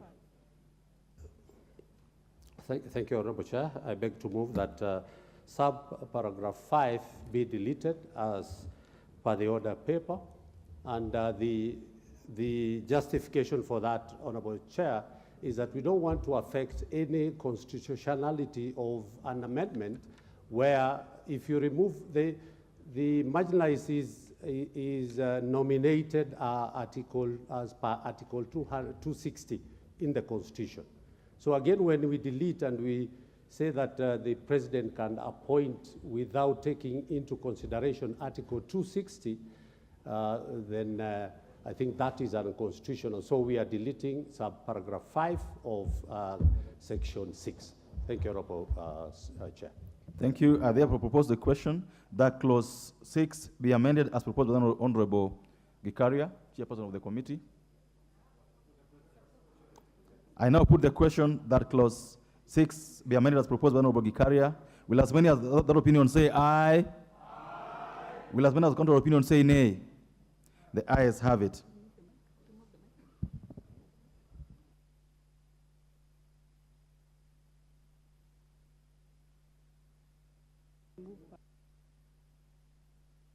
Then, Honorable Millie, this is now your chance to move your amendments with the rider that you will not move on what has just been deleted. Go ahead. Thank you, Chair. Chair, this is actually where I'd wanted to make your life easier. I'd wanted to indicate that the import of the amendments that have been defeated by Honorable Nyikal actually affects some of my amendments. And that affects my amendment to 6A2, which is on the private sector. So therefore, I dropped that because I'd wanted to retain the private sector to have a say.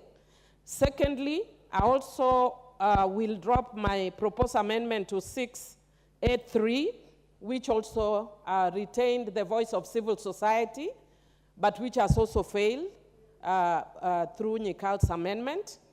And then,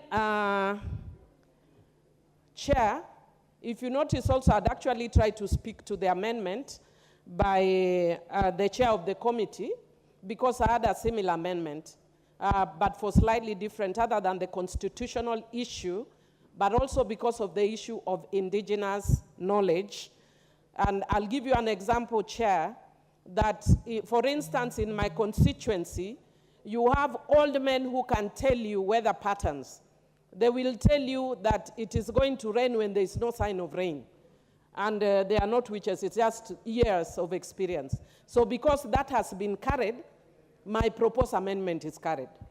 And then, Chair, for 6, also by nomination by the Commission of University Education, by the failing of Honorable Nyikals, I therefore drop mine. And then finally, Chair, for 6B was not moved by either, but it's not that important. I think I can drop it. The ones that were very keen for me, some have been carried, some have not been carried. I'm okay. So I dropped the ones which were remaining. Thank you, Chair. Thank you for making my life more easier. I therefore now put the question that clause 6, as amended, be part of the bill. Will as many of that opinion say aye? Aye. Will as many of contrary opinion say nay? The ayes have it. Clauses 8 and 9. I propose the question that clauses 8 and 9 be part of the bill. There's no amendment.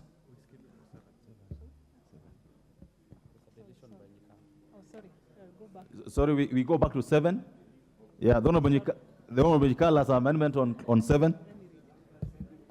Clause 7. The Honorable Nyikal.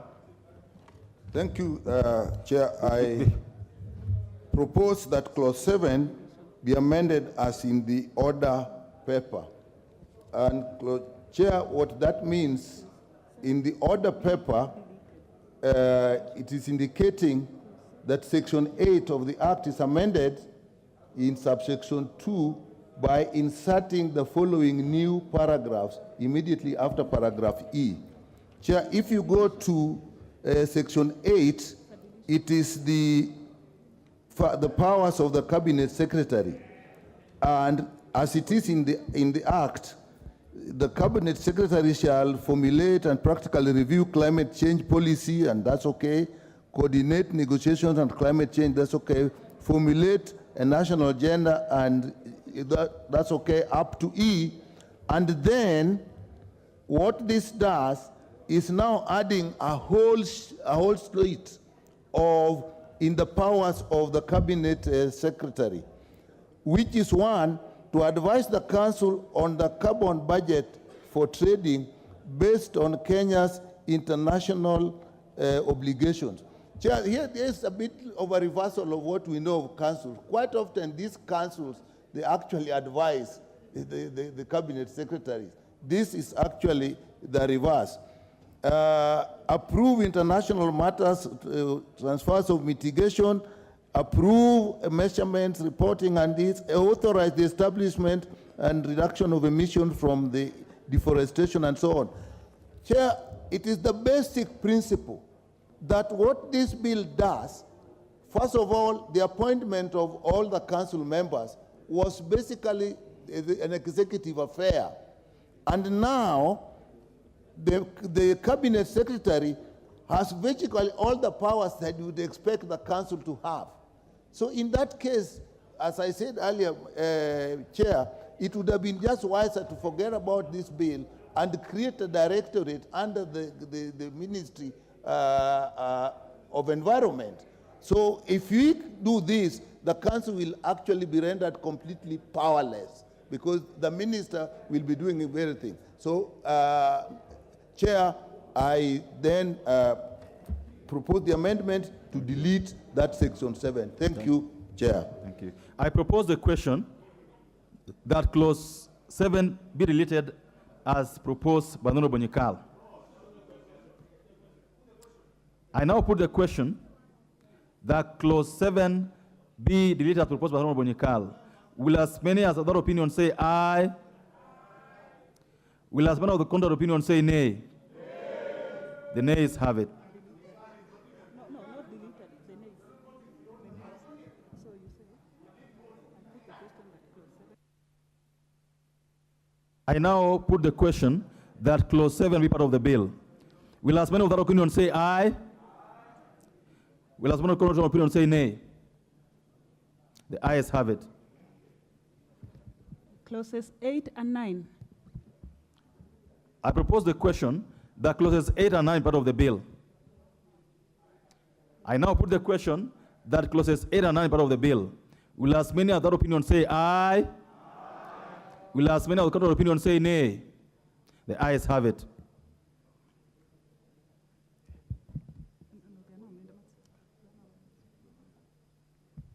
Clause 10. I propose a question that clause 10 be part of the bill.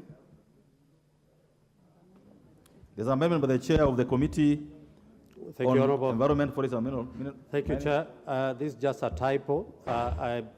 Honorable Chair, I beg to propose an amendment, clause 10 of the bill, amended by inserting the following new paragraph after the opening statement in subsection 3 by deleting the word county appearing in paragraph A.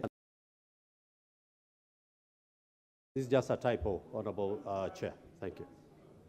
Country, not county, sorry. I bet this is straightforward. It's just substituting county for country. So I propose the question that clause 10 be amended as proposed by the chairperson of the committee.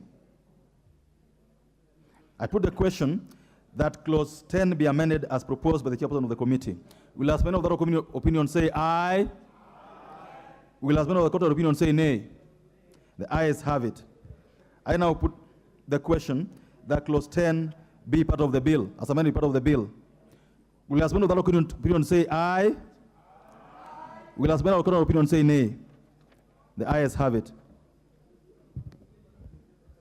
Clauses 11 and 12. Members, I propose that the question that clauses 11 and 12 be part of the bill. I now put the question that clauses 11 and 12 be part of the bill. Will as many as other opinion say aye? Will as many as other opinion say nay? The ayes have it. Clause 13. I propose the question that clause 13 be part of the bill. It's amendment by the chairperson of the committee. Clause 13. Thank you, Chair. I beg to move I beg to propose that the bill be amended by deleting clause 13 and substituting with the following new clauses. There is a new clause that, do I read the whole bit? That's supposed to come later. Honorable Chair, I need your guidance because we are deleting 3, but we have a new clause that as contained in the order paper. Just move the deletion. The one will come to the other one later. Honorable Chair, I beg to move that the bill be amended by deleting clause 13 and substituting there with the following new clauses. Thank you, Honorable. The Honorable Chair, you're moving to delete, so stick yourself to amendment of clause 13.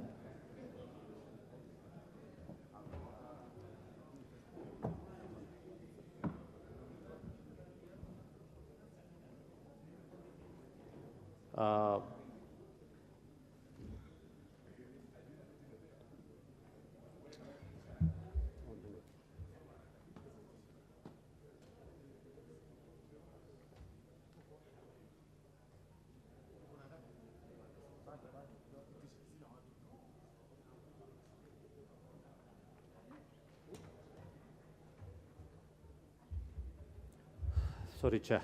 I beg to move that the bill be amended by deleting clause 13 and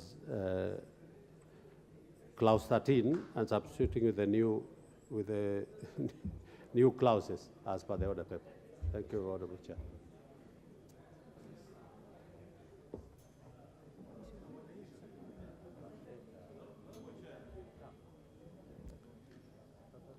Honorable Chair, read the amendment as it appears in the order paper now. 413 only. Yeah, sorry, because I'm using some papers which I was given.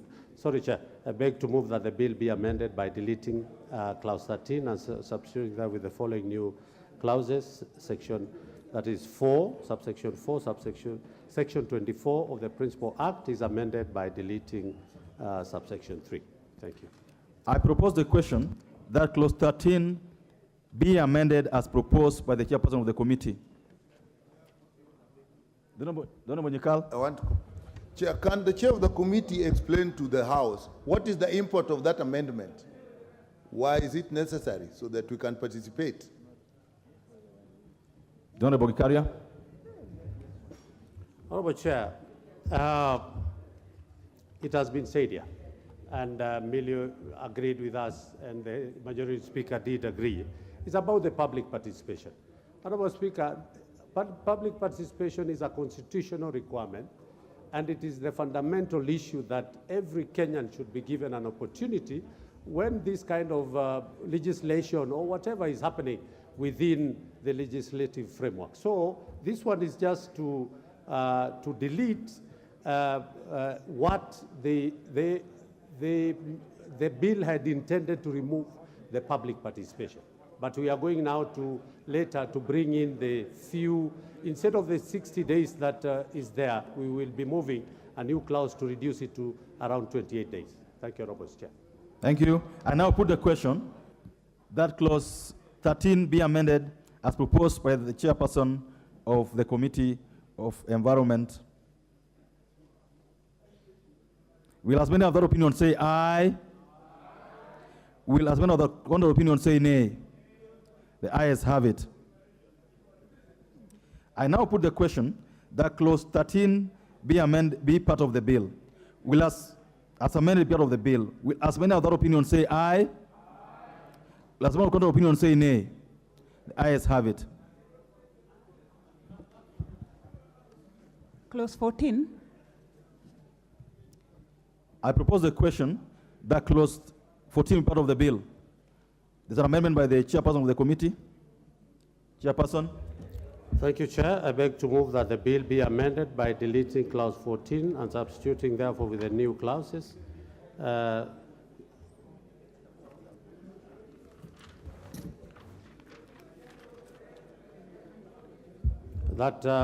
is section 14. Section 36 of the Principal Act is amended in subsection 2 by inserting the new paragraphs immediately after paragraph B. BA, the regulations of carbon market. BB, the regulations of carbon trading. BC, the regulations of carbon registries. And lastly, BD, the regulation, let me start. BA, the regulation of carbon markets. BB, the regulations of carbon trading. BC, the regulation of carbon registries. And BD, the regulations of non-market approaches. Thank you, Robert Chair. I now propose a question that clause 14 be amended as proposed by the Honorable Gikaria. I put the question that clause 14 be amended as proposed by the Honorable Gikaria. Will as many as are of that opinion say aye? Will as many as the court of opinion say nay? The ayes have it. I now put the question that clause 14 as amended be part of the bill. Will as many of that opinion say aye? Will as many of the court of opinion say nay? The ayes have it. Clause 15. I propose the question that clause 15 part of the bill. Chairperson has an amendment. I beg to propose that clause 15 of the bill be amended in the proposed new section 23B by inserting the words in accordance with the relevant carbon standards immediately after the word time appearing in paragraph C. B, in the proposed new section 23E by inserting the words environmental immediately after the words improve the appearing in the subsection 7, and C, by inserting the following new sections immediately after the proposed new section 23H. That is 23I. This designated national authority shall charge such fees as may be prescribed by the Cabinet Secretary in regulations for proper administration of the Act. Honorable Speaker, do I read the justification? Part of why you give you a chance is to explain what you are amending. Just explain the input of the amendment. Thank you. The justification of the amendment is the amendment seeks to ensure that carbon offset projects emissions are kept out of the atmosphere for a reasonable length of time in accordance with the relevant carbon standards. Carbon projects aimed to improve environmental and, in addition, to economic, social, and cultural well-being of the community around the projects, and that the Cabinet Secretary makes regulations with regard to matters touching on certain carbon trading in line with Article 94, subsection C of the Constitution. Thank you, Honorable. Thank you. I propose.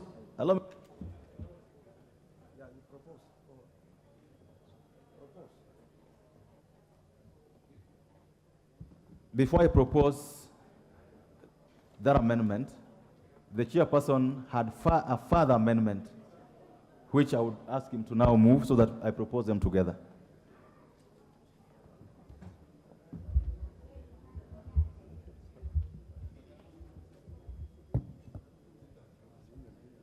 Oh, there you are. Thank you. That the clause 15 of the bill be amended in the proposed new section 23G by inserting the following new subsections immediately after subsection 3. The National Carbon Registry shall be accessible to the public. Of course, Honorable Chair, under the access to information, Honorable Chair, we cannot have a registry that is not accessible to the public, so we are making this a condition that this information of the registry is available to the public as and when they make that request. Thank you, Honorable. Thank you. I now propose the question that clause 15 be amended as proposed by the chairperson of the committee. Whereas I support A, B, and C, which the chair has explained, and I wish the chair could listen to me, whereas I support A, B, and C, which, particularly A, B, but he also amending the 23I, which he has not explained. He explained 23H. But what I get there is, again, what is happening here is the cabinet secretary has put the regulations. And you see, once again, the national authority actually is to a large extent really not doing much. Because even here, what you are seeing, it's tied with what the cabinet secretary has done. So I actually oppose that, but A and B and C I support. And I would propose, Chair, that these are actually called separately, because I may support A, B, or C, and I may not support another one, to enable us to distinguish each and support or oppose appropriately. Thank you. The Honorable Makali. Yeah, thank you, Chairperson. On this issue of access to the registry being accessible to the public, I thought it's like this House did pass a law in terms of access to information and all that, so that maybe, although we're just emphasizing here, but there's a general understanding that so long as it's public information, it should be accessible to every Kenyan. So even as I support it, I think that is just a fact that it must be accessible to the public. Thank you. Members, I now put the question that Clause 15 be amended as proposed by the Honorable Gikaria. Will as many as are of that opinion say aye? Will as many of the contrary opinion say nay? The ayes have it. I now put the question that Clause 15 as amended be part of the bill. Will as many of that opinion say aye? Will as many of the contrary opinion say nay? The ayes have it. Before we proceed, I wish to recognize pupils from Highland Education Center Primary School, from Tarbo in Uasin Gishu constituency, and students from Jenga Karume Secondary School, Molo in Nakuru County. They are welcome to follow our proceedings this morning, and I request members to join me in welcoming them to the House today. Thank you.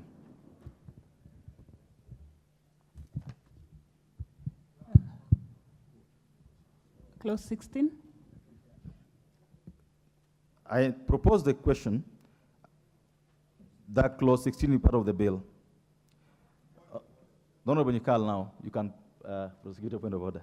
Chair, my point of order is not on 16. The practice has been, and I think you know this and we all know it, that where you have an amendment that has many parts, it is actually better to call them in different parts. You notice Honorable Millie had to now struggle to look at parts that have been passed and parts that she wants to support. So if you put it blanket, then how does a member find out, now I want to support this bit and I don't want to support this? So I just want to bring that to your notice, that as we go on further, where there are several amendments, they should be called differently, each one, so that we can participate. Thank you, Chair. But Honorable Nikal, if you look at Clause 15, it had no parts. It had no parts. And the order, it had no parts. And the amendment that was given by the chair is a block amendment. That's why. So if, of course, we always do that. But this amendment, if you look at Clause 15, it had no parts to be chunked into pieces and be moved separately and differently.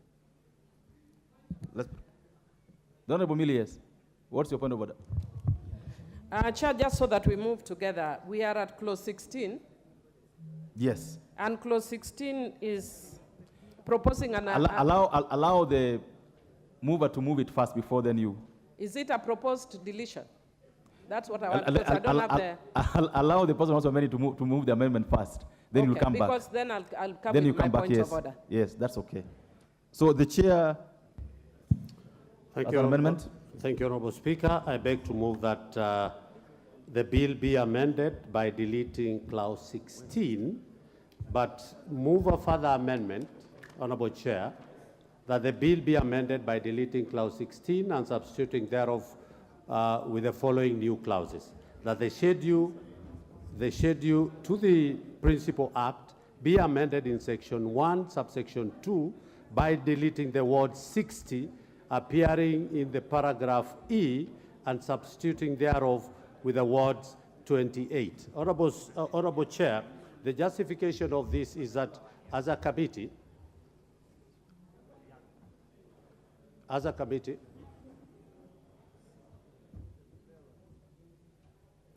so as a committee, Honorable Chair, we are not agreeing with the ministry to delete public participation, but we are, as a committee, the ministry did justify that 60 days it takes too much time for them to be able, so they are requesting that we are moving a further amendment that we move it from 60 to 28 days, which is a justifiable time for, of course, enhancing the speed at which we will be able to address some of these issues, but we are retaining public participation.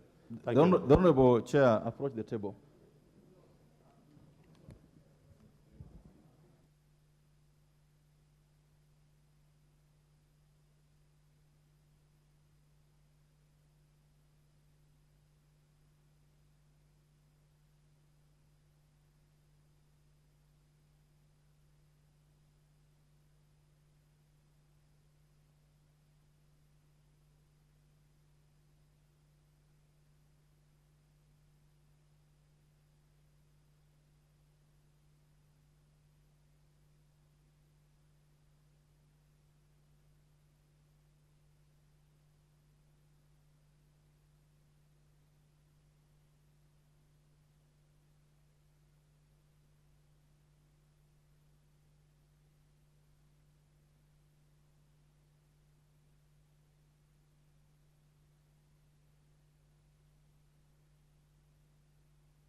Sorry, members, the consultation is to make sure that we do the right thing.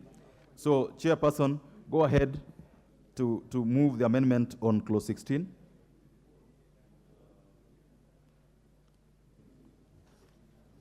Honorable Speaker. As per the order paper. I beg to move that the bill be amended by deleting clause 16 as per the order paper. As per the order paper. And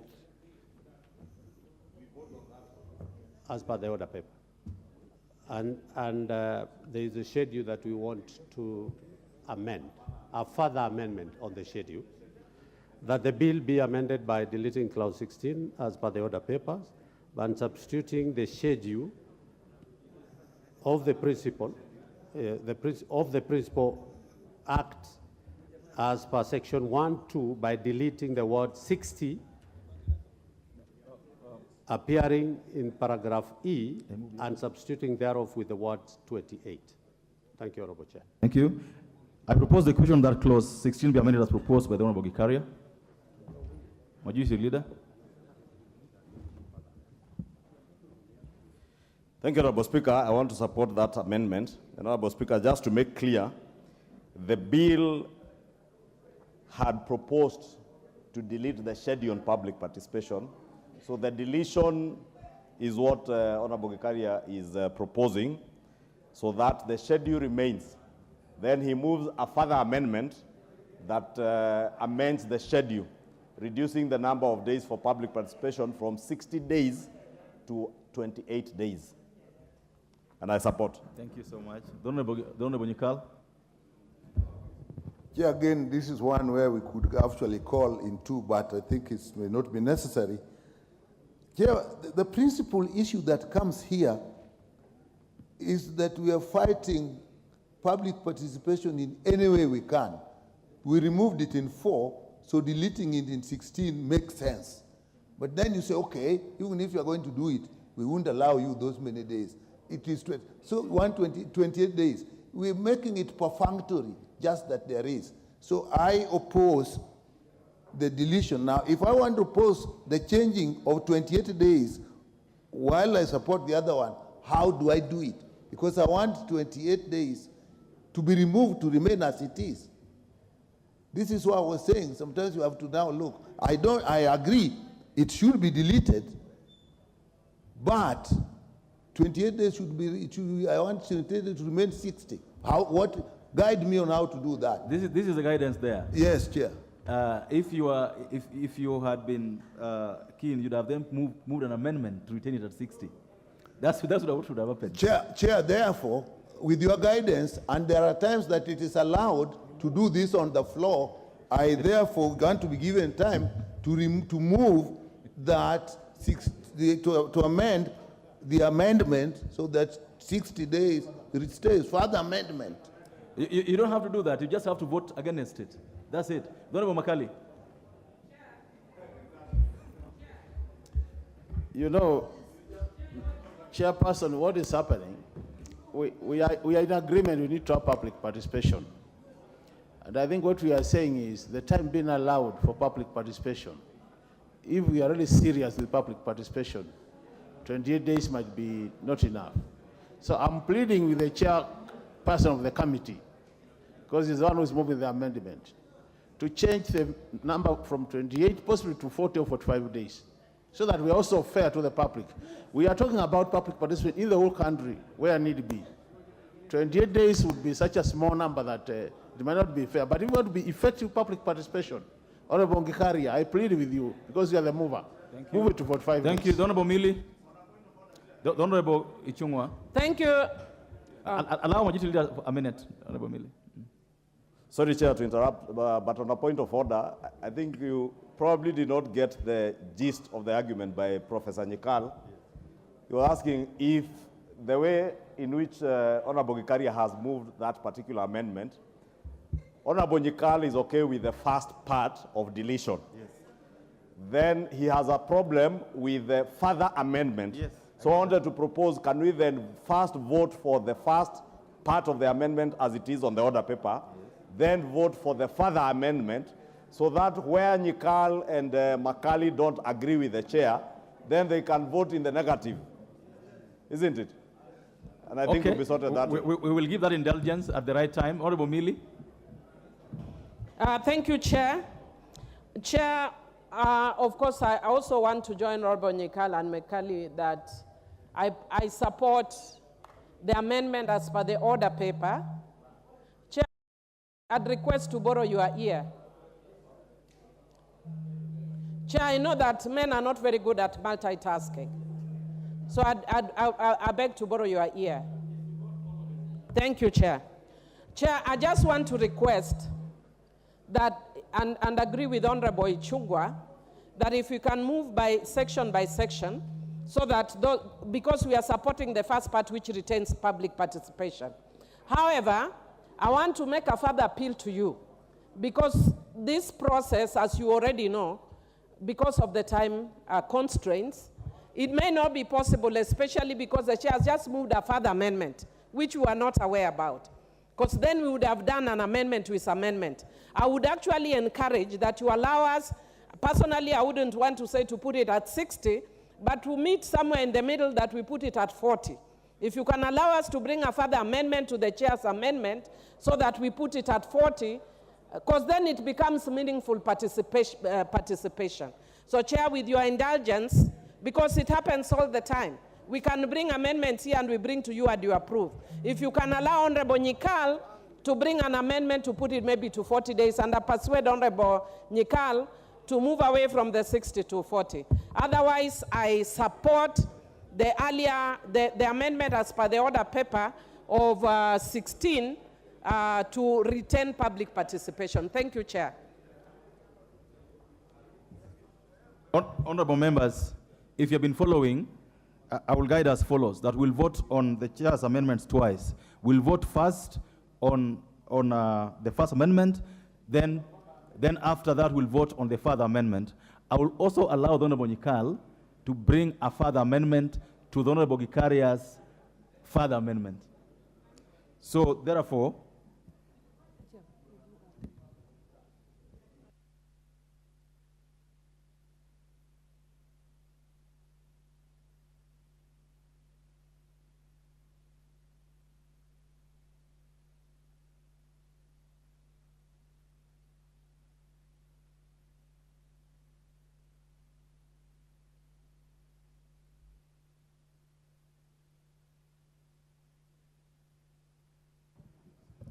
honorable members, you know, we are house of rules and we always have to follow rules. If you look at the order paper, there's only a single amendment on clause 16. And if, therefore, we vote on that clause and we carry it, then there'll be nothing existing for us to carry Honorable Gikaria's amendment and even the further amendment. And therefore, Nyikal, now we go back to what you said earlier, that there are times when you have to move the question together. This is one of the times when, if you don't move it together, we will not have any foot to stand on to move the further amendment. And therefore, allow me, Honorable Nyikal, I will therefore want us to put the question together. But before we do that, I will allow the Honorable Nyikal to move his further amendment to the Honorable Gikaria amendment about the days. So go ahead. There's Honorable Millie. Honorable Millie, go ahead. Yeah, Chair, you do realize, because I know you are one of the diligent members, that at this stage, sometimes we persuade each other. Yes. If Honorable Nyikal moves his amendment and it is not popular with the majority, it will fail. Yes. If they agree, then it would be better for the chair himself to move the amendment instead of Honorable Nyikal. I will give the Honorable Nyikal, the Honorable Gikaria, and the majority leader 1 minute to talk to each other 1 minute so that we can move together. Yeah. The Honorable Gikaria.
This isn't a Bomas matter. It's a very small matter. This doesn't belong to Bomas. We just clear it and we...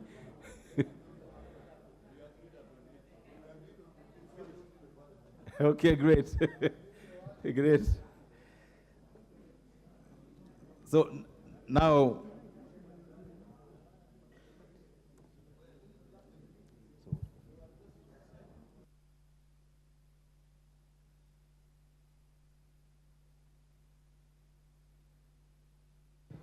I now put the question, members, that clause 16 be amended as proposed by the Honorable Gikaria. Will as many other opinions say aye? Will as many other contrary opinions say nay? The ayes have it. I now put the question, members, that clause 16 as amended be part of the bill.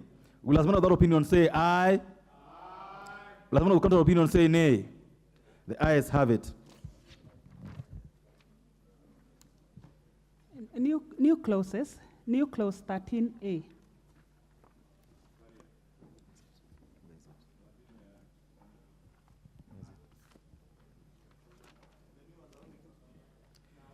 The mover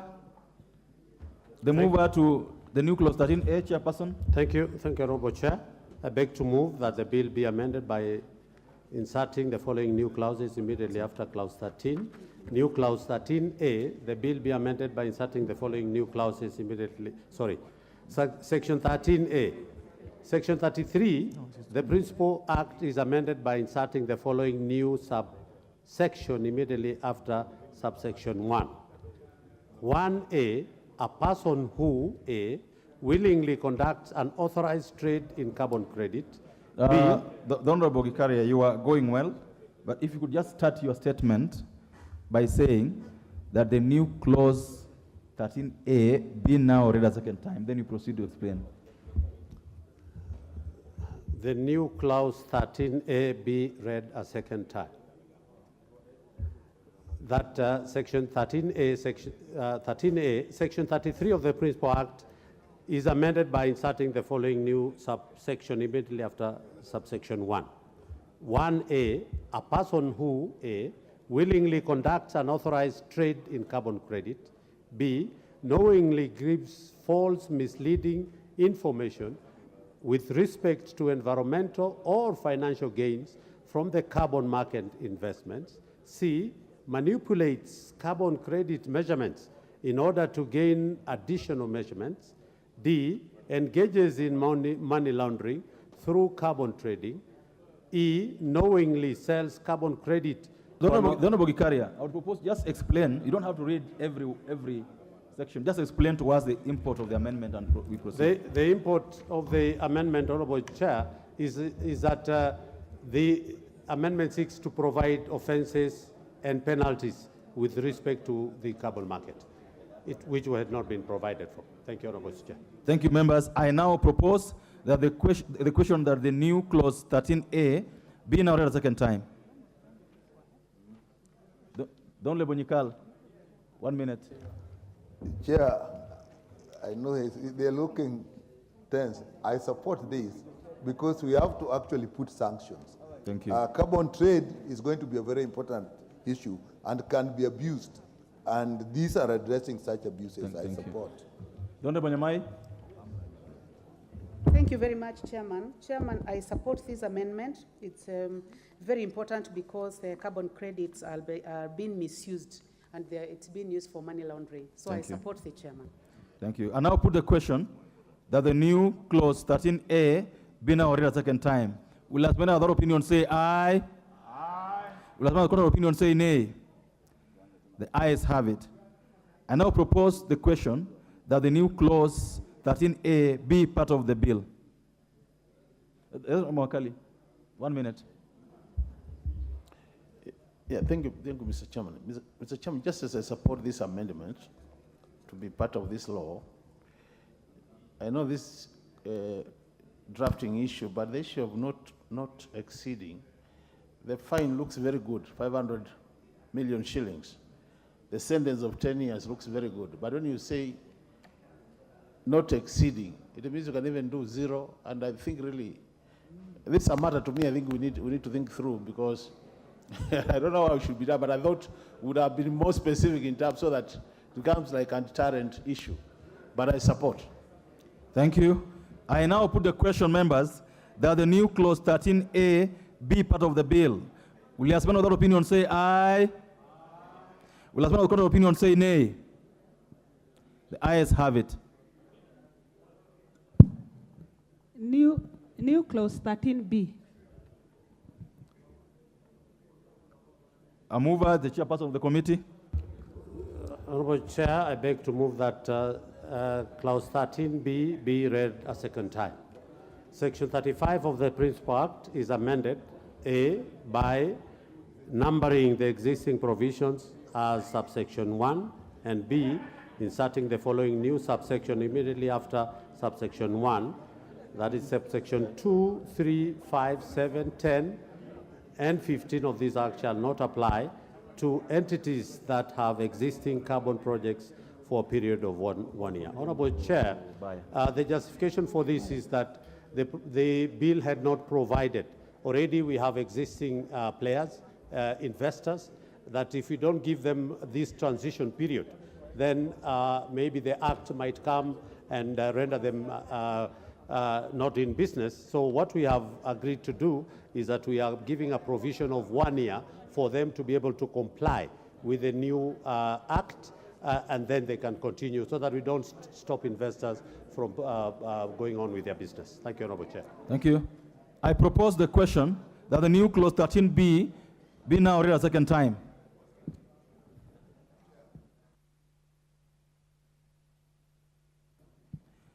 I now put the question that the new clause 13B be now read a second time. Will as many as are of that opinion say aye? Will as many as that opinion or contrary opinion say nay? The ayes have it. I now propose the question that the new clause 13B be part of the bill. I put the question that the new clause 13B be part of the bill. Will as many of that opinion say aye? Will as many of the contrary opinion say nay? Members, may I request that we be attentive so that we vote audibly.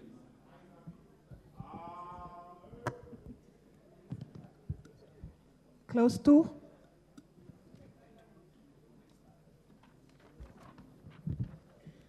I propose the question that clause 2 part of the bill. Chair, you have an amendment to clause 2? Yes, thank you, Honorable Chair.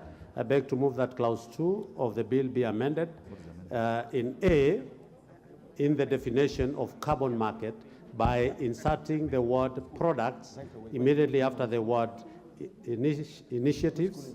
B, in the definition of carbon offsets, by inserting the words with equivalent number of emissions immediately after the word compensate. And C, by deleting the definition of carbon project and substituting thereof with the following new definition. Carbon project means interventions including programs, projects, and products designed to remove, reduce, sequester, or avoid carbon emissions. And D, in the definition of stakeholders, by inserting the new word community immediately after the word business. Honorable Chair, this is just to give strength or more further clarification to the respective clause. Thank you. Thank you. Honorable members, I propose the question that clause 2 be amended as proposed by the Honorable Gikaria. I now put the question that clause 2 be amended as proposed by the Honorable Gikaria. Will as many of that opinion say aye? Will as many of the contrary opinion say nay? The ayes have it. I now put the question that clause 2 as amended be part of the bill. Will as many of that opinion say aye? Will as many of the contrary opinion say nay? The ayes have it. Title. I now propose the question that the title be the title of the bill. I put the question that the title be the title of the bill. Will someone of that opinion say aye? Will someone of that opinion say nay? The ayes have it. Clause 1.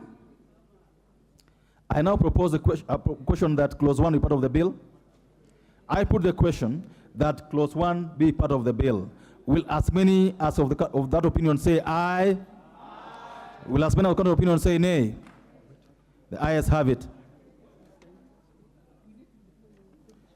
Before I finish, these members allow me to welcome students from Jenga Karume Secondary School, Molo, students from Molo Secondary School itself, in Molo again, and students from Changuan Secondary School, Molo, all of three of them from Nakuru County. They are welcome to follow the proceedings of the House this morning. Members, we welcome our pupils by stamping our feet. It's always the tradition. I also wish to recognize the Speakers Gallery, the students from Koiwa Central Secondary School, from Konoin constituency in Bomet County. They are welcome to follow our proceedings this morning.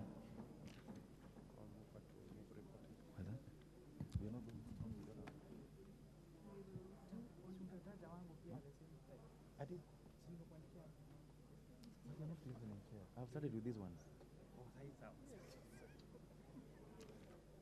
So what do we do?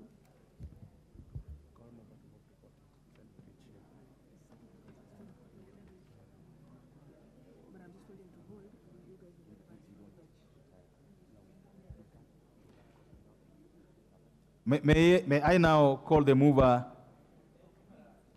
of this bill to report? Majority Leader is the mover of this.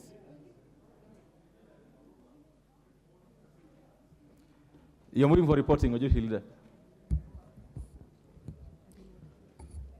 Honorable Chairperson, I beg to move that the committee do report to the House its consideration of the Climate Change Amendment Bill, National Assembly Bill number 42 of 2023, and its approval thereof with amendments.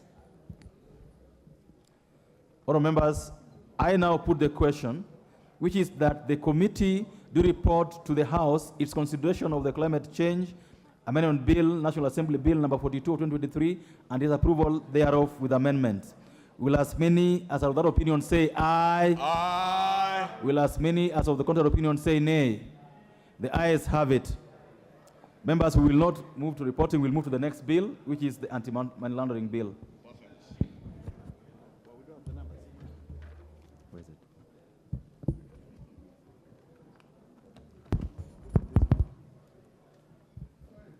it? You have a point of order or want to? No.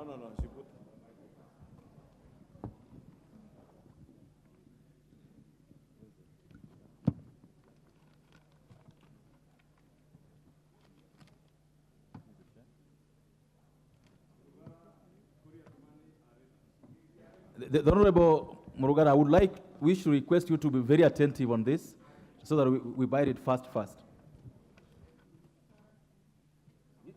Give it a minute. My card. Give it a minute. All right, thank you. They know where I am.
I don't see him in the house.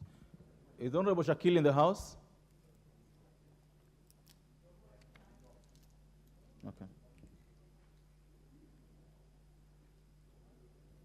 So, honorable members, as you realize, the anti-money laundering bill is called the Anti-Money Laundering and Combating of Terrorism Financing Laws Amendment Bill number 35 of 2023 has provisions that capture or that cut across so many other acts of parliament, what you'd call omnibus. And therefore, I would request members who have amendments on this to be very attentive so that we're able to move fast.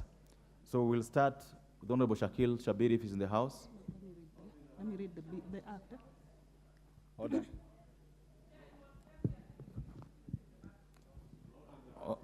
Order.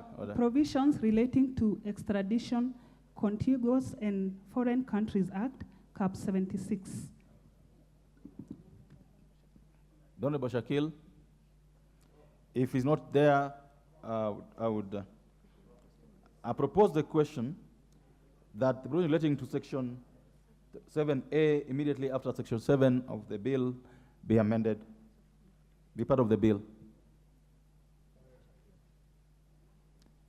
Honorable Shakil is not there, so we drop the amendments relating to Honorable Shakil. I then go on to propose the question of the provision relating to section 10A be part of the bill. Honorable Murugara. Thank you, Honorable Chair. I propose that Section 10A of the Extradition, Contiguous and the Foreign Countries Act, Cap 76, be amended as per the order paper. The justification is that we have to harmonize the expeditious disposal of the matter and also protect the human rights of a fugitive who has to be extradited. Thank you, Honorable Chair. Thank you. I propose the question that provision relating to section 10A be amended as proposed. I now put the question that the provision relating to section 10A be amended as proposed by Honorable Murugara. Will, as many of the opinions say aye, will as many of the contrary opinion say nay? I now put the question that the provision relating to section 10A as amended be part of the bill. Will, as many of the opinions say aye, will as many of the contrary opinion say nay? The ayes have it. Provisions relating to extradition, Commonwealth Countries Act, Cap 77.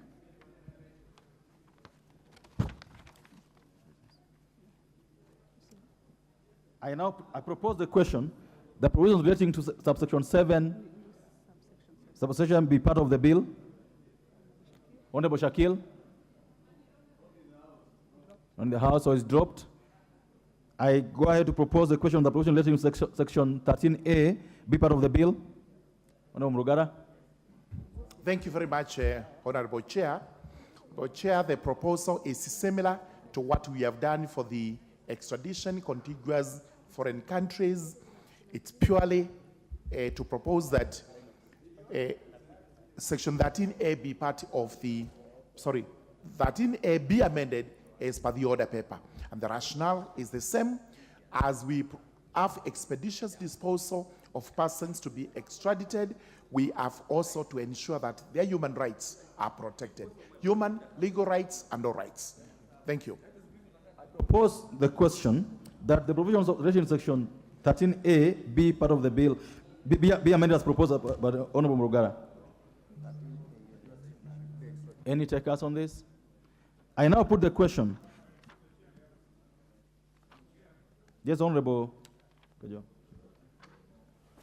Mr. Chairman, the amendment is proper, especially because these people, these fugitives, many times do not have competent legal representation. But could I ask the Chair to include in his amendments in this area of consent, where he's saying that the consent obtained under this section shall blah blah. Could you, if you don't mind, it will only reinforce what you have there, that it should be in writing, consent should be in writing so that we avoid situations in which these consents are derived at orally by way of extrajudicial means, including torture and so on. If you could further amend, which just reinforces the amendment that you are having, that the consent will be in writing. I hope we will be in a better footing. The Honorable Murugara, just take your seat a minute. The Honorable Justice Kemei.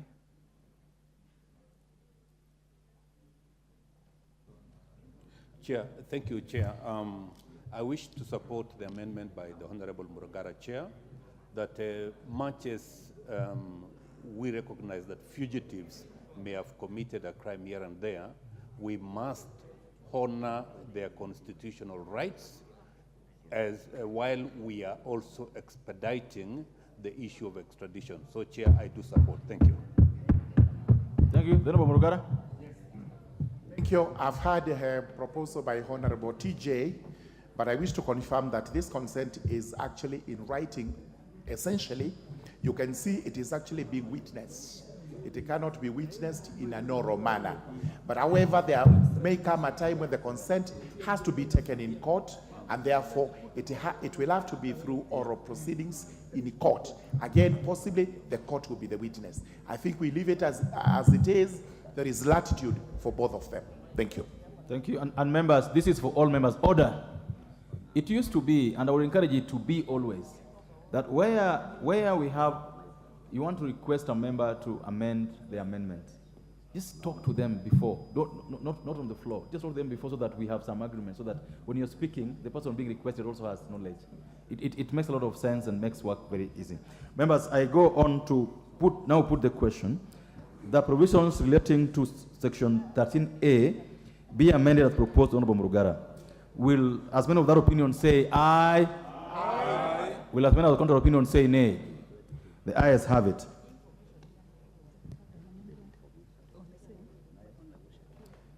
We had a small amendment on Section 13A by Honorable Shakil, but it's not in, so it's dropped. I go ahead to put the question.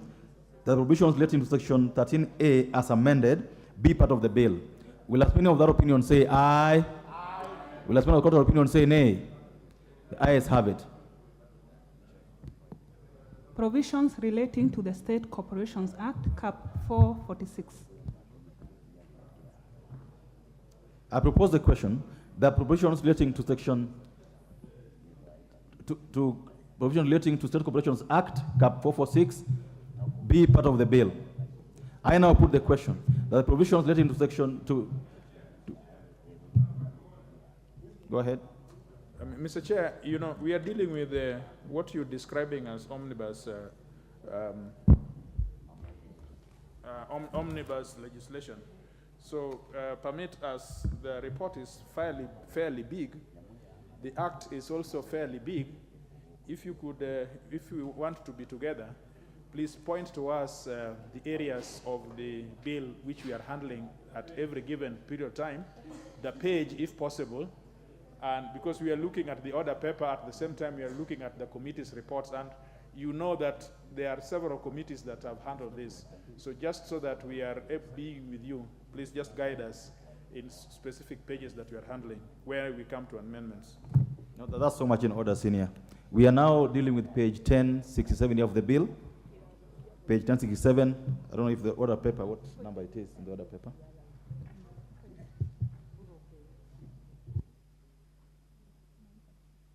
The order paper is page 936 in the bill, page 1067. So in the order paper, because there's no amendments, you won't find it in the order paper, but on the text of the bill, page 1067. Honorable members, I am now putting the question that the provisions relating to the State Corporations Act, Cap 446, be part of the bill. Will as many of that opinion say aye? Aye. Will as many of the contrary opinion say nay? The ayes have it. Provisions relating to the Capital Markets Act, Cap 485A. I propose the question that provisions relating to the Capital Markets Act, Cap 485A, be part of the bill. This is, members, on again page 1067 of the bill.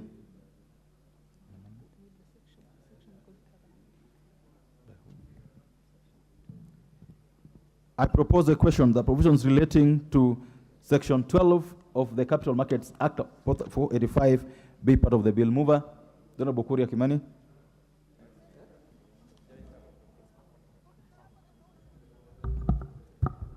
Thank you, Honorable Chair. I beg to move that the Capital Markets Act be amended as per the order paper. What is the import of the amendment? So this, Honorable Chair, is to align with the Bill of Rights so that we ensure that even the people affected by the Act has powers to, their rights are not infringed as per the Bill of Rights. Thank you. Any takers on that? I propose the question, the provision relating to section 12 of the Capital Markets Act 485A be amended as proposed. I put the question that the provisions relating to section 12 of the Capital Markets Act Amendment Cap 486 be amended as proposed by the Honorable Kimani Kuria. Will as many as of that opinion say aye?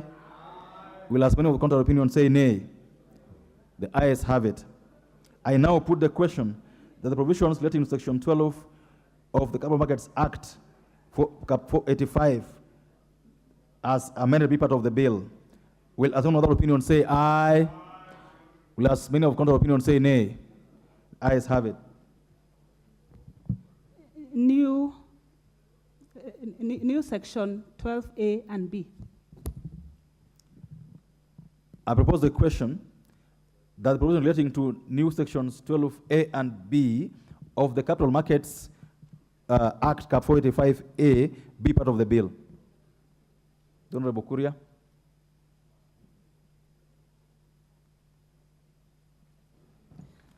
Thank you, Honorable Chair. Again, I move that the amendment be done as per the order paper. So this is cutting across several sectors, several acts on the Insurance Act, and mainly it is what I said in aligning this with Article 24 of the Constitution on the limitation of. Honorable Kuria, we are still at the capital markets. Okay. You are remembering. Oh, okay, yes. I beg to move, Honorable Chair, I beg to move that this amendment be as per the order paper and the explanation I have given above in terms of limitation of rights. I beg to move, Honorable Chair. Thank you. I propose the question that the provisions relating to sections new clauses 12A and 12B be amended as proposed. I now put the question that the provisions relating to sections new clauses 12A and B be amended as proposed. Will as many as of that opinion say aye? Will as many of the contrary opinion say nay? The ayes have it. I now put the question that the provision relating to new clauses 12A and B as amended be part of the bill. Will as many of that opinion say? Will as many of that opinion say aye? Will as many of the contrary opinion say nay? The ayes have it.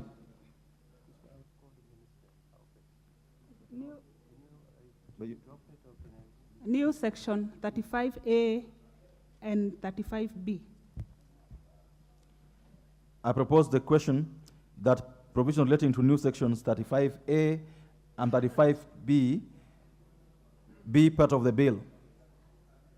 Mover.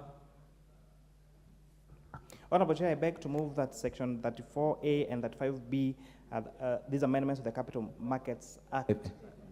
35A be, and 35B be amended as per the order paper. Just.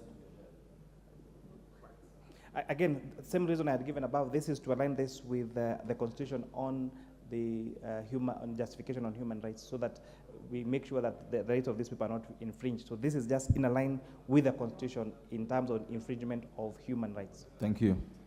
I propose, members, the question that the provisions relating to new clauses 35A and 35B of the Capital Markets Act Cap 485A be amended as proposed. Yes, Honorable TJ.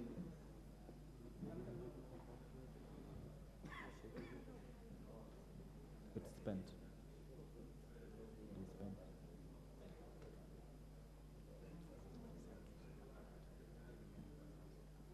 Give the Honorable Kajwang the mic. Just give him the next. The one next.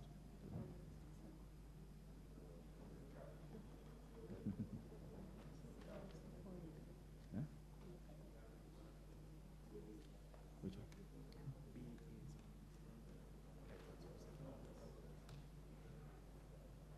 one? Mr. Chair, I know you said that with good wisdom that we should approach the chairs of the committees to discuss these issues.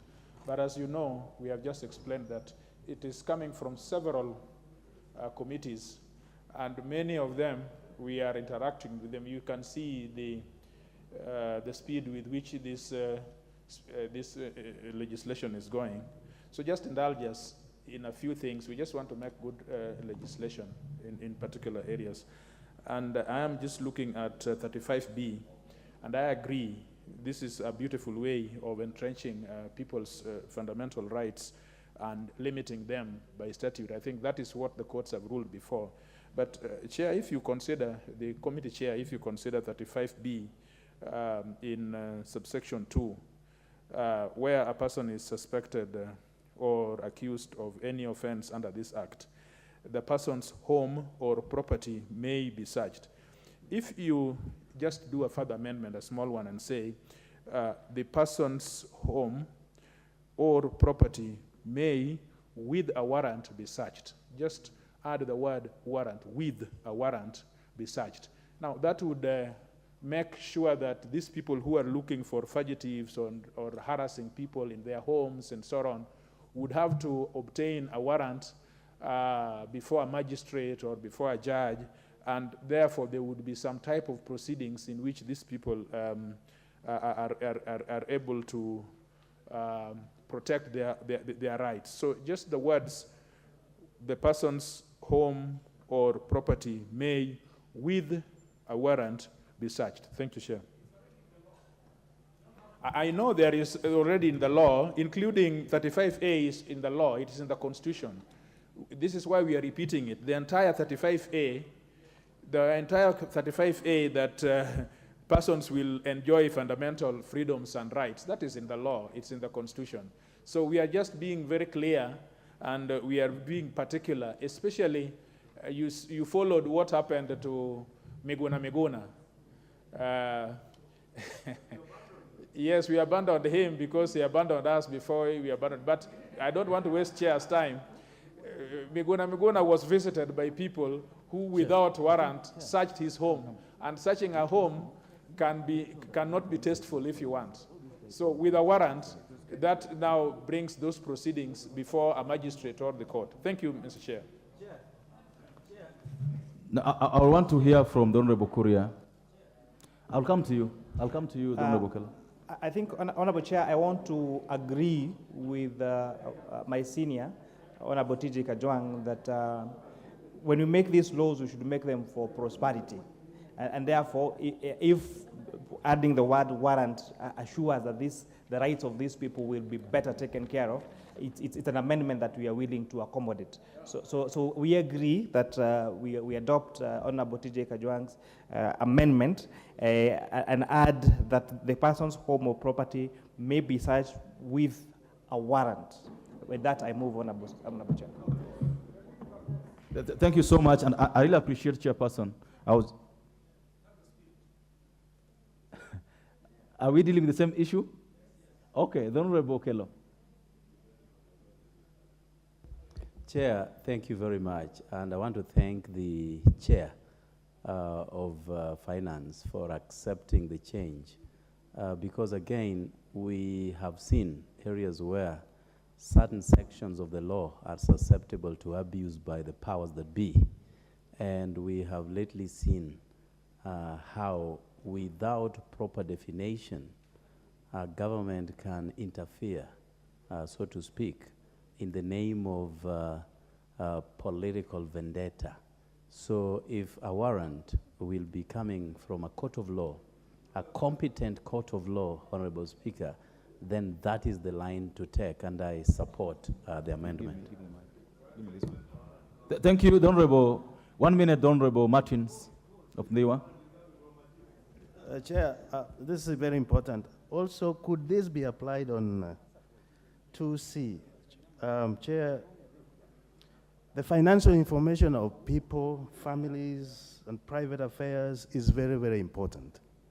Could that be applied as well? Because if just left open, these are very important documents families do have and individuals. Thank you, Chair. Thank you. Members, Honorable Kuria.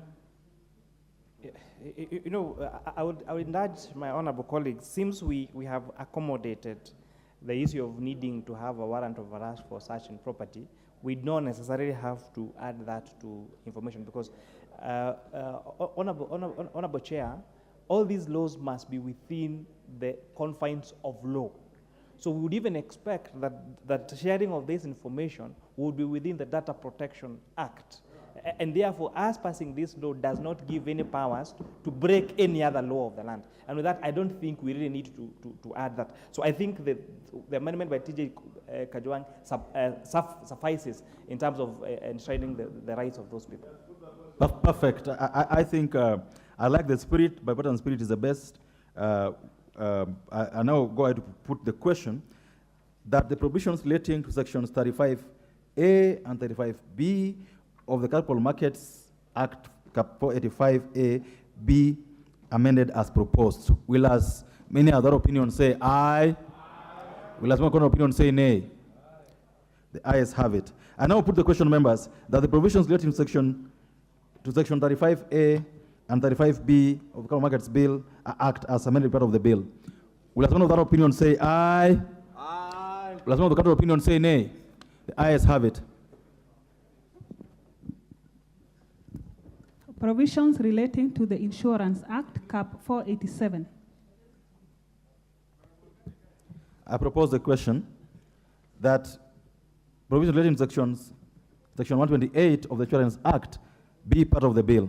Mover. Honorable Chair, I beg to move that the Insurance Act be amended as per the order paper.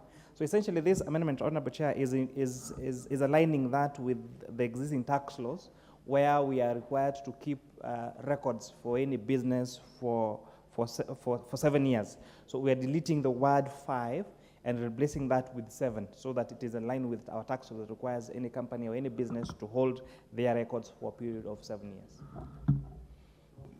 Members, I propose the question that provisions relating to section 128 of the Insurance Act be amended as proposed.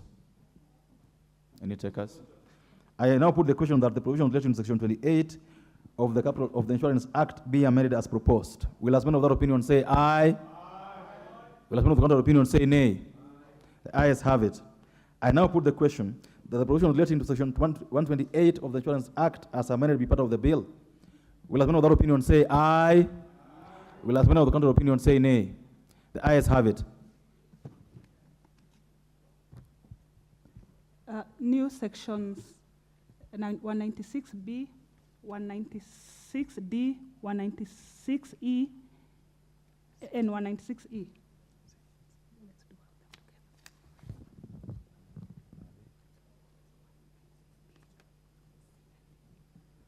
I propose the question that the provision relating to sections, new sections 196B, 196C, and 196D be part of the bill. Mover. Honorable Chair, I beg to move that the Insurance Act be amended as per the order paper, amending 196C, D, and E. And Honorable Chair, this is again what I explained above in ensuring that the rights, that this is in line with Article 24 of our Constitution on Bill of Rights. Thank you. I propose the question that the provisions relating to new sections 196B, D, and E be amended as proposed.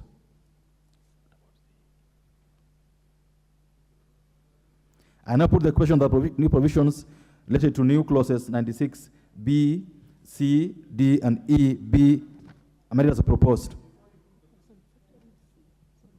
The Honorable Kajo.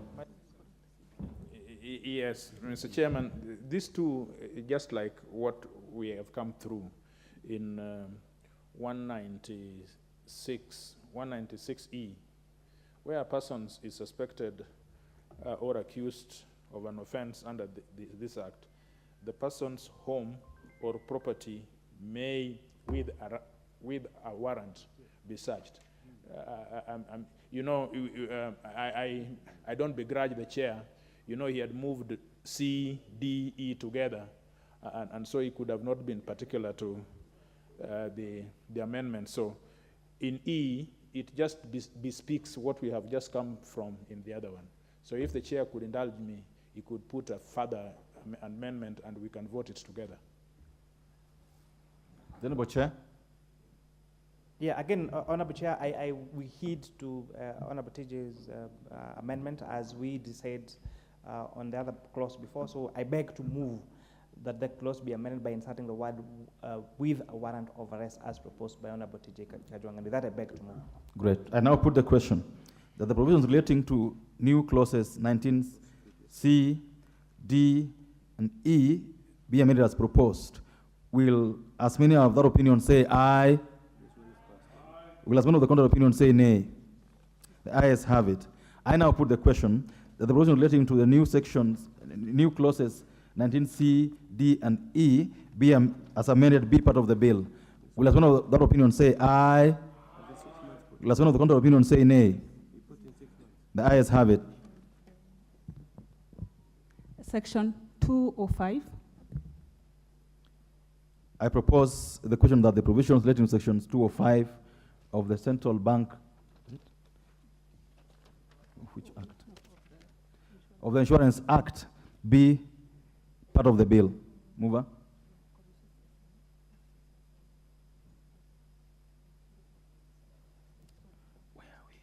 Honorable Chair, I beg to move that the Insurance Act be amended as per the order paper, and this is the same reason as above, to make sure it's in line with Article 24 of our Constitution on human rights.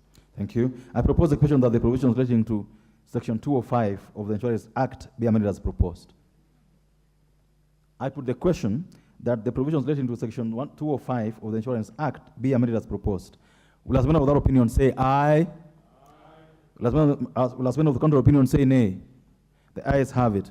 I now put the question that the provisions relating to Section 205 of the Insurance Act as amended be part of the bill. Will as many as are of that opinion say aye? Will as many as of the contrary opinion say nay? The ayes have it. Provisions relating to the Banking Act, Cap 488.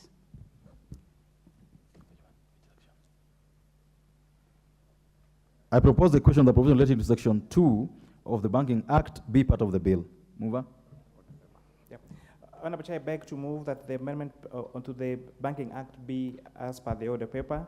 And Honorable Chair, the proposed definition is seeking to define the terms as contained in the bill, and this enables the vetting of beneficiary owners who are significant shareholders in money remittance providers.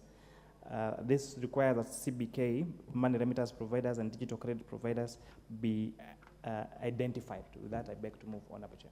Thank you. And I propose the question that the provisions relating to Section 2 of the Banking Act be amended as proposed. Any takers?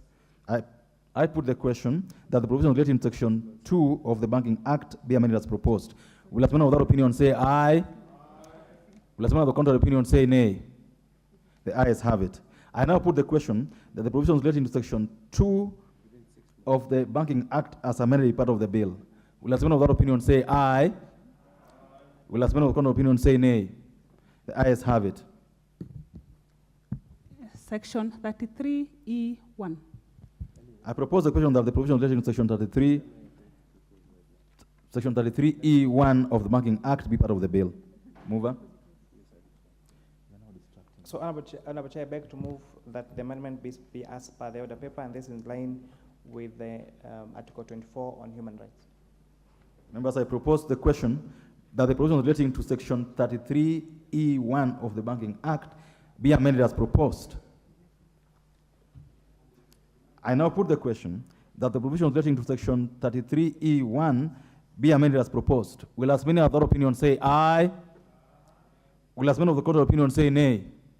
The ayes have it. I now put the question that the provisions relating to Section 33E1 of the Banking Act as amended be part of the bill. Will as many as are of that opinion say aye? Will as many as are of the contrary opinion say nay? The ayes have it. New section 54A. 54A and B. I propose the question that the provisions relating to new clauses 54A and 54B be part of the bill. Mover? Honorable Chair, I beg to move that 54A and 54B be part of the bill. And Honorable Chair, if I am correct, this would again require that we amend the words the person's home or property may be searched to include warrant as proposed by Honorable T.J. Kajwang. So I beg to move with amendment that we add the words with search with warrant as earlier proposed. With that, I beg to move, Honorable Chair. Thank you. Members, I propose the question that the provisions relating to new sections 54A and 54B be amended as proposed by the Honorable Courier. I put the question. The provision. Yes, Honorable Kajwang. Yeah, just for records, the chair is referring you to 54B, subsection 2A. Yes. The words yes. with warrant. I'm with you totally. Thank you. I now put the question that the provisions relating to new sections 54A and 54B of the Banking Act be amended as proposed. Will as many as are of that opinion say aye? Will as many as are of the contrary opinion say nay? The ayes have it. I now put the question that the provisions relating to the new clauses 54A and 54B as amended be part of the bill. Will as many as of that opinion say aye? Will as many as of the contrary opinion say nay? The ayes have it. Members, before we proceed, I just wish to recognize the presence of Changwan Secondary School from Molo County, from Molo constituency in Nakuru County, and pupils from Dalani Primary School, Yatta constituency, Machakos County, in the public gallery. They are welcome to follow the proceedings of the House this afternoon.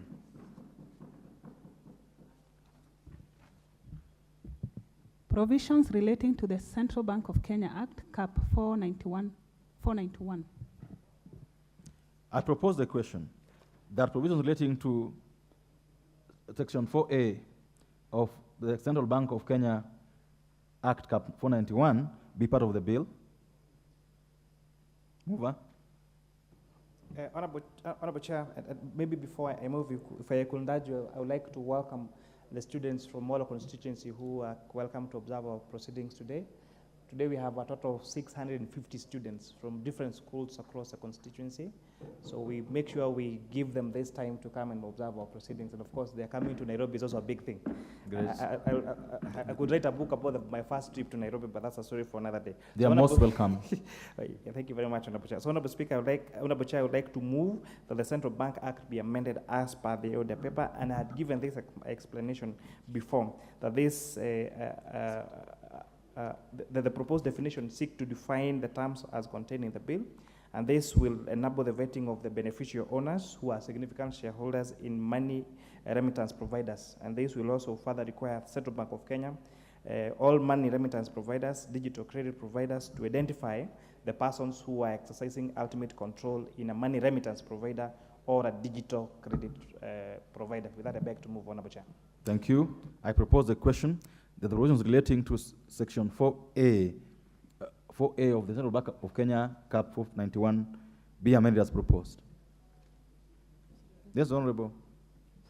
Mr. Chair, did we deal with Microfinance Act? My order paper seems to suggest Microfinance Act before the Central Bank Act. That's why I was lost and I was trying to get where I am. No, you're right. We are coming to microfinance shortly after this. Okay, thank you. Just after this, shortly.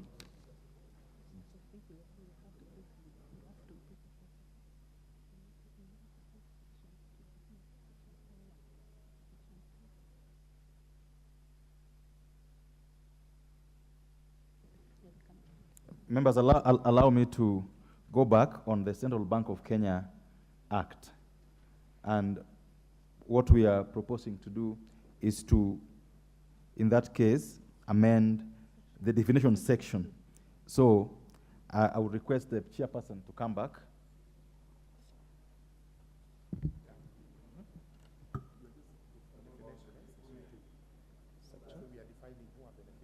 Oh, yes. So, Honorable Chair, yes. So that just take your seat. So that I'll be proposing the question that provisions relating to Section 2 of the Central Bank of Kenya Act be amended, be part of the bill. Then you now can move. Just move the way you'd moved. So I repeat what I did. Yeah, same thing. So, Honorable Chair, I beg to move that the Central Bank Act be amended as per the order paper. Yes. And I don't think, Honorable Chair, I need to belabor on the justification of it. So I beg to move that the Central Bank Act be amended as per the order paper. Thank you. I propose the question of the provisions relating to Section 2 of the Central Bank of Kenya Act be amended as proposed. I now put the question that the provision relating to Section 2 be amended as proposed by the Honorable Kuria. Will as many as of that opinion say aye? Will as many of the contrary opinion say nay? The ayes have it.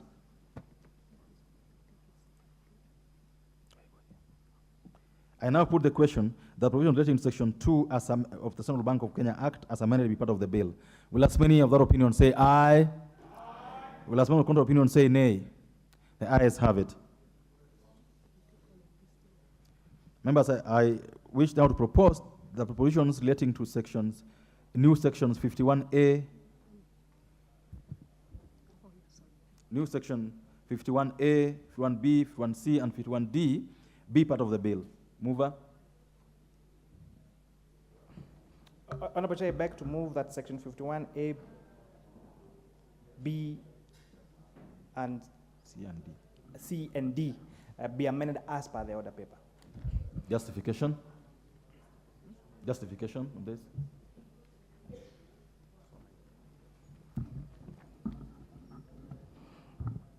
Honorable Chair, this new provision of 51A, B, and D is seeking to give powers on anti-money laundering, combating and enhancing terrorism and counterfeit purification in terms of their financial matters, Honorable Chair. Thank you.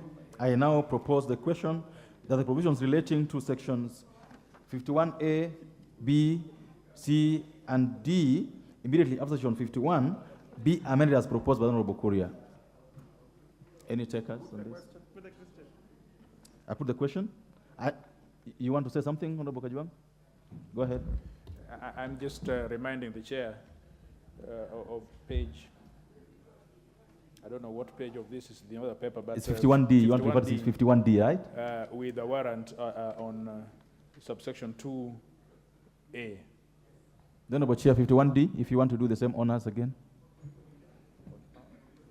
Yes, again, Honorable Chair, in the spirit of making sure that we protect the rights of every Kenyan, I propose that we add the new words with a warrant as proposed by my good friend Honorable TJ Kajwang, and as I had proposed in the earlier amendment, so that no search can be done to anyone's property or home without a warrant of arrest, without a search warrant being issued. Thank you. Honorable Nyamai. Thank you very much, Chair. Chair, I would like to support the chairman and also agree with Honorable TJ Kajwang. Looking at what is stated in A, B, C, and D is quite heavy, so it is important that it is done with a warrant. Thank you, Chairman. Thank you. I now put the question that the provisions relating to new sections 51A, 51B, 51C, and D be amended as proposed. Will as many as are of that opinion say aye? Will as many as of the contrary opinion say nay? The ayes have it. I now put the question that the provisions relating to new sections 51A, B, C, and D of the Central Bank of Kenya Act as amended be part of the bill. Will as many as of that opinion say aye?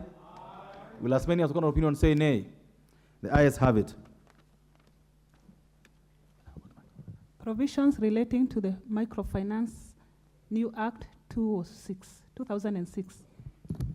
Thank you. I propose the question that the provisions relating to Section 2 of the Microfinance Act 06 be part of the bill. Honorable Kuria. So, Honorable Chair, I beg to move that the Microfinance Act be amended as per the order paper. Again, this Honorable Chair is making sure that this is in line with Article 24 of our Constitution in terms of infringement of human rights. But again, the same spirit of the other amendments that you've done before, I would propose that 48B. We are not there yet. We are just at 2 yet. Oh, okay, fine. So I beg to move that the Microfinance Act be amended as per the order paper. And members, this has been explained, just that the microfinance deals with the microfinance institutions, and the Banking Act deals with the banks. But in terms of the explanation about the beneficial owner and the significant shareholder are the same totally. So I would therefore propose the question that the provisions relating to Section 2 of the Microfinance Act of 06 be amended as proposed. Any takers? I now put the question that the provisions relating to Section 2 of the Microfinance Act of 06 be amended as proposed. Will as many as of that opinion say aye? Aye. Will as many as of contrary opinion say nay? The ayes have it. I now put the question that the provisions relating to Section 2 of the Microfinance Act as amended be part of the bill. Will as many as of that opinion say aye? Aye. Will as many as of contrary opinion say nay? The ayes have it. Members, I propose the question that provisions relating to Section 36C of the Microfinance Act 06 be part of the bill. Mover. Honorable Chair, I propose that still in the Microfinance Act, right? Yes, the Microfinance Act be amended as per the order paper.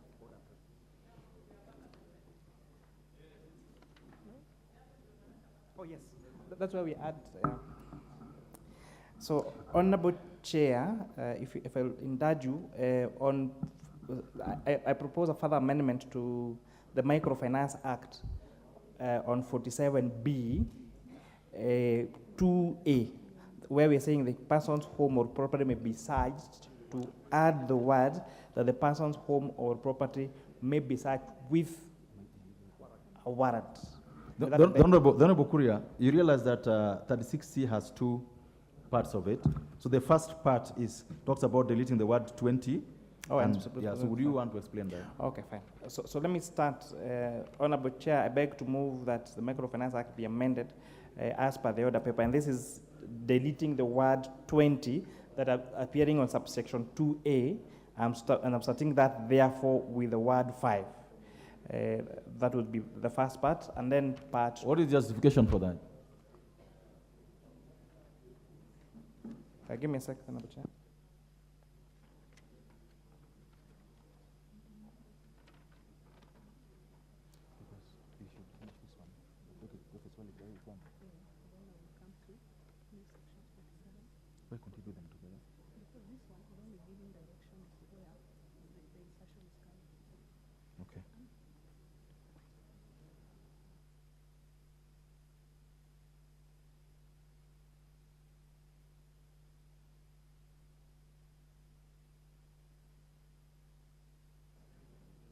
And Chair, after that, you allow us to put a question on that one first before you go to the next.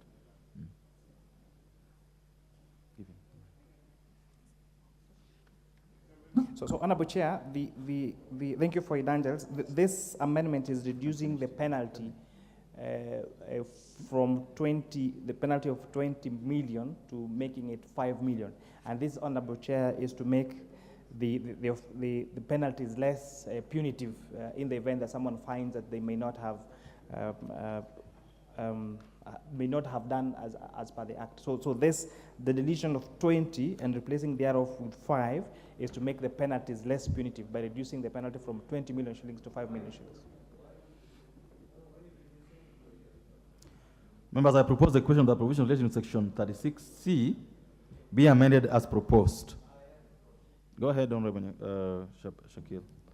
Speaker, sir, as much as I appreciate the attempt to try and reduce the burden of non-compliance, I think there is, the reason 20 was put there was that it will be a warning, sort of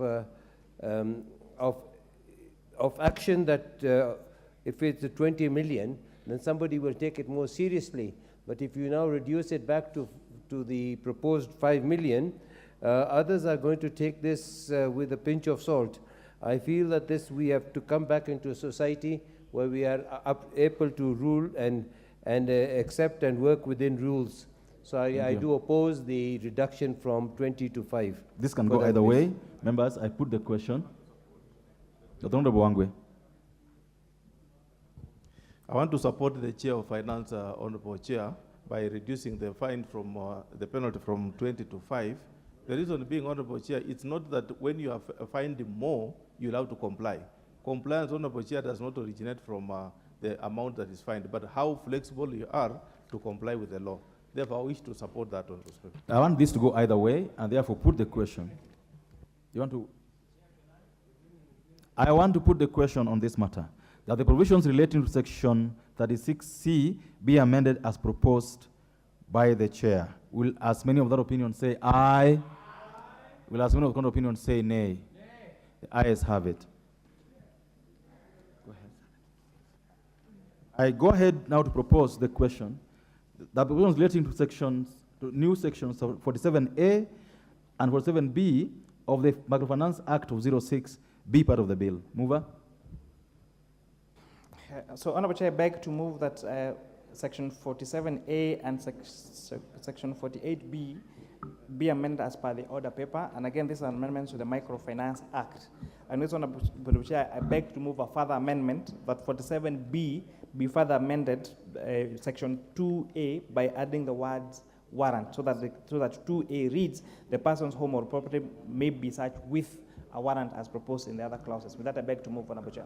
I propose the question that the provisions relating to new sections 47A and 47B be amended as proposed by the Honorable Courier. I put the question that the provisions relating to new sections 47A and 47B of the Microfinance Act of 06 be amended as proposed. Will as many of that opinion say aye? Will as many of that opinion say nay? The ayes have it. I now put the question that the provisions relating to new sections 47A and 47B of the Microfinance Act of 06 be, as amended, be part of the bill. Will as many of that opinion say aye? Will as many of the counter opinion say nay? The ayes have it. Provisions relating to the Anti-Corruption and Economic Crimes Act, number 3 of 2003. Members, I wish to propose the question that provisions relating to various sections of the Anti-Corruption and Economic Crimes Act, number 3 of 03, be part of the bill. I put the question that the provisions relating to a number of sections in Anti-Corruption and Economic Crimes Act, number 3 of 03, be part of the bill. Will as many of that opinion say aye? Will as many of the counter opinion say nay? The ayes have it. Provisions relating to the Proceeds of Crime and Anti-Money Laundering Act of 2009, number 9 of 2009.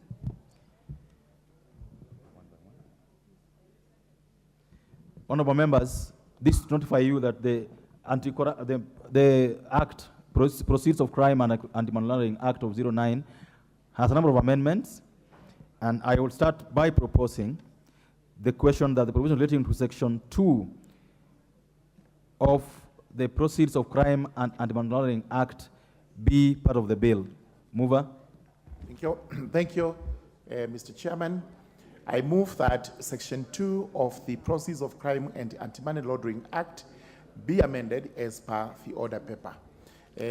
This is purely to have a definition of self-regulatory body, meaning the Law Society of Kenya, as proposed by the Law Society itself. Honorable members, I propose the question that the provisions relating to Section 2 of the Proceeds of Crime and Money Laundering Act 09 be amended as proposed. Yes, Honorable Kajwang.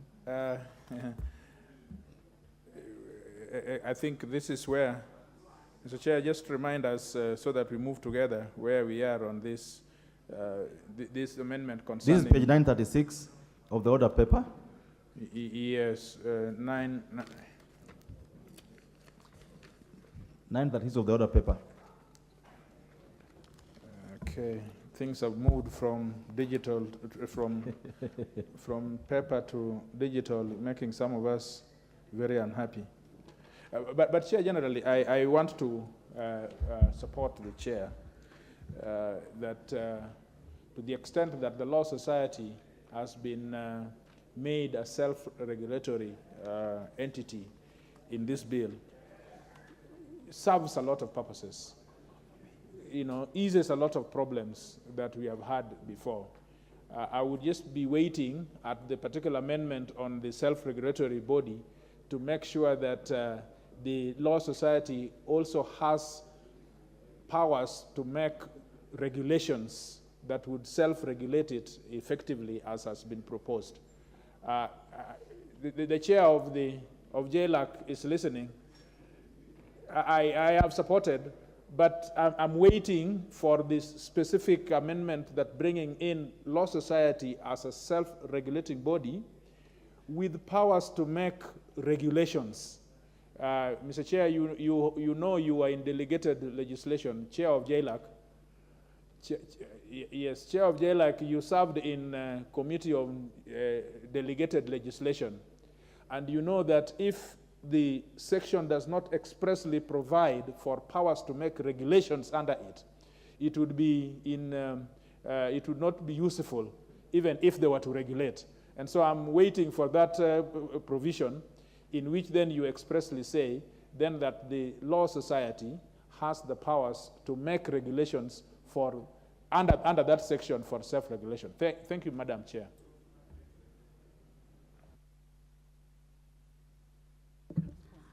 Honorable Murugara. That is an observation that may come in when we go to amend the Law Society of Kenya Act. It's not relevant to this particular proposal or what I have moved. So what I have moved remains what I have moved, which is an amendment to Section 2 to insert this definition of a self-regulatory body to mean the Law Society of Kenya. Thank you. There's the Honorable Millie. Thank you, Chair. Chair, I don't know if the Honorable Chair of the Justice Committee was actually listening to Honorable Kajwang. Honorable Kajwang was just throwing a caution that when you actually come to the part of self-regulating by the Law Society later, that you need to actually put regulations. And as a lawyer, I think that is important, not now. So perhaps if you, I notice you are a little distracted by the leader of majority you are consulting. So maybe it would be nice if you listened to that. It's coming later, not now. The Honorable Rugara, these tomorrow members are with you on your proposal. They are not opposing your proposal. They're just giving you a proposal that when the right time comes,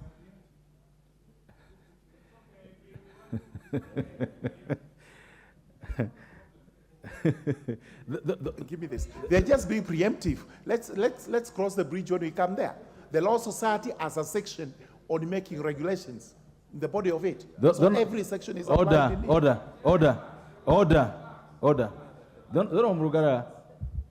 I think we are moving very well with the bipartisan spirit from the morning. I would encourage the same spirit as we go on with this particular.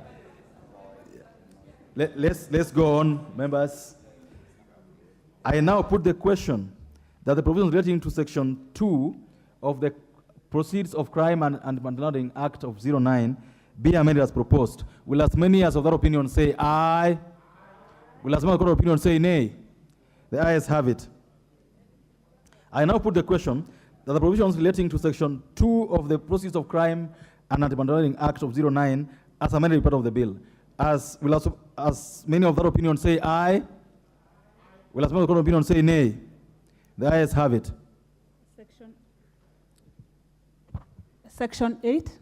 I propose the question that the provisions relating to Section 8 of the Proceeds of a Crime and Anti-Laundering Act be part of the bill. Mover. Honorable Chair, I move that the new subsection 4 be inserted as proposed on the order paper. The justification is to ensure that advocates, notaries, public, and other independent legal professions are not guilty of the offense of tipping off if they actually do what this section provides. Tipping off is an offense under various laws in the country. Thank you. I propose the question that the provisions relating to Section 8 of the Proceeds of Crime and Anti-Money Laundering Act be amended as proposed. I put the question that the provisions relating to Section 8 of the Proceeds of Crime and Anti-Money Laundering Act of 09 be amended as proposed. Will as many other opinions say aye? Aye. Will as many contrary opinions say nay? The ayes have it. I now put the question that the provisions relating to Section 8 of the Proceeds of Crime and Anti-Money Laundering Act of 09 be as amended be part of the bill. Will as many of that opinion say aye? Aye. Will as many contrary opinions say nay? The ayes have it.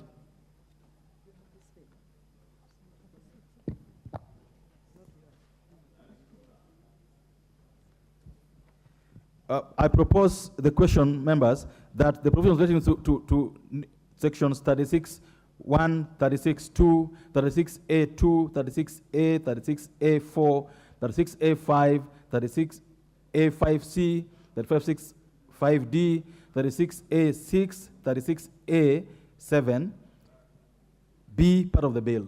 Mover. Thank you, Mr. Chairman. I propose that section 36, right from 1 to 36(a)(7 be amended as proposed on the order paper. This is purely routine to ensure that the self-regulatory body is now captured in the Act, and this refers to the Law Society of Kenya. I propose the question that the provisions relating to sections 36(1), 36(2), 36(a)(2), 36(a), 36(a)(4), 36(a)(5), 36(a)(5)(d), 36(a)(6), 36(a)(7 be amended as proposed. Any checkers? I now put the question that the provisions relating to sections 36(1), 36(2), 36(a)(2), 36(a), 36(a)(4), 36(a)(5)(c), 36(a)(5)(d), 36(a)(6), and 36(a)(7 be amended as proposed. Will as many as other opinions say aye? Will as many other opinions say nay? The ayes have it. Members, I now put the question that the provisions relating to sections 36(1), 36(2), 36(a)(2), 36(a), 36(a)(4), 36(a)(5)(c), 36(a)(5)(d), 36(a)(6), 36(a)(7 as amended be part of the bill. Will as many as other opinions say aye? Will as many of the other opinions say nay? The ayes have it. Honourable members, I propose the question that provisions relating to section 44 of the Proceeds of Crime and Anti-Money Laundering Act of 09 be part of the bill. Mover. Thank you, Mr. Chairman. I propose that the new section 30, subsection 3A, 3B, and 3C be amendments as shown on the order paper. Chairperson, just a minute. Remember that section 44 has two. You are making a proviso before you go to the new subsections. So will you move the proviso? Yes. Thank you very much. The first is section 44. Proviso is be adopted as shown on the order paper. And this is purely to ensure that lawyers, notaries, and other independent legal professions may submit their reports to the Law Society of Kenya, which now becomes a self-regulating body. Members, I propose the question of the provisions relating to section 44, sub 3 be amended as proposed. And I put the question that the provisions relating to section 44, provision 3 be amended as proposed. Will as many other opinions say aye? Will as many other opinions say nay? The ayes have it. I propose the question. I now put the question that the provision relating to section 44, provision 3, as amended be part of the bill. Will as many of that opinion say aye? Will as many of the contrary opinion say nay? The ayes have it. Members, I now wish to propose the question that the provisions relating to the insertion of new subsection 3A, 3B, and 3C to the Proceeds of Crime and Anti-Money Laundering Act of 09 be part of the bill. Mover. Thank you, Mr. Chairman. I propose that section 44, subsection 3 be amended as shown on the order paper to include the new provisions of subsection 3A, 3B, and 3C, purely to ensure that this aligns with the Law Society of Kenya being a self-regulating body and they want to take up matters of the Act on behalf of the advocates. Justification? That's what I've just given, that the essence is to ensure that it is the Law Society of Kenya that will have to take up these matters on behalf of the lawyers, and it is the one to establish appropriate mechanisms to cooperate for exchange of information relating to suspicious transactions and money laundering. Thank you. Members, I now propose the question that provisions relating to the new clauses 3A, 3B, and 3C immediately after subsection 3 of Proceeds of Crime and Money Laundering Act of 09 be amended as proposed. Members, I now put the question that the provisions relating to sections of the new clauses 3A, 3B, and 3C immediately after subsection 3 of the Proceeds of Crime and Money Laundering Act of 09 now be amended as proposed. Will as many as of that opinion say aye? Aye. Will as many of the contrary opinion say nay? The ayes have it. I now put the question that the provisions relating to the new section 3A, 3B, and 3C immediately after subsection 3 of the Proceeds of Crime and Money Laundering Act of 09 be amended, as amended, be part of the bill. Will as many as of that opinion say aye? Aye. Will as many of the court of opinion say nay? The ayes have it. Members, I wish to recognize the following schools from Molo. Molo Secondary School in Molo, Nakuru County. They are in the speaker's gallery. And Dalani Primary School, Amiata constituency in Machakos County. They are welcome to follow our proceedings this afternoon. The Dalani Primary School are seated in the public gallery. They are welcome to follow our proceedings this afternoon. Order, members, we are moving to the next stage of reporting. And I wish to call upon the move of the bill to move for reporting. Honorable Majority Leader.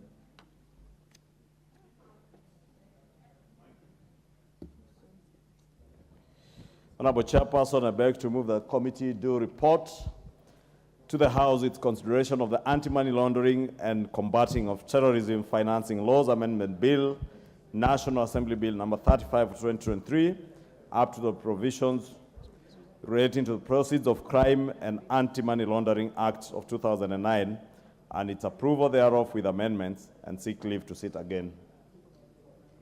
Any takers? Members, I wish to put the question, which is that the committee do report to the House its consideration of the Anti-Money Laundering and Combating of Terrorism Financing Laws Amendment Bill, National Assembly Bill number 35 of 2023, up to the provisions relating to the Proceeds of Crime and Anti-Money Laundering Act of 09, and its approval thereof with amendments, and seek leave to sit again. Will as many as of that opinion say aye? Aye. Will as many as of the contrary opinion say nay? The ayes have it.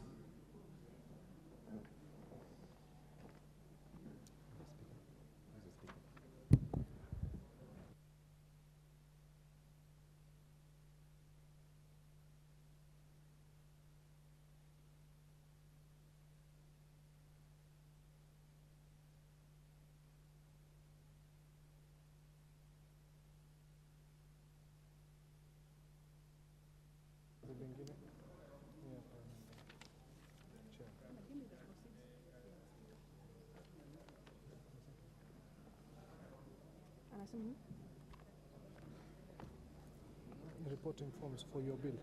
This is for the previous one. Reporting progress. Reporting progress. Sorry. Don't worry. This report.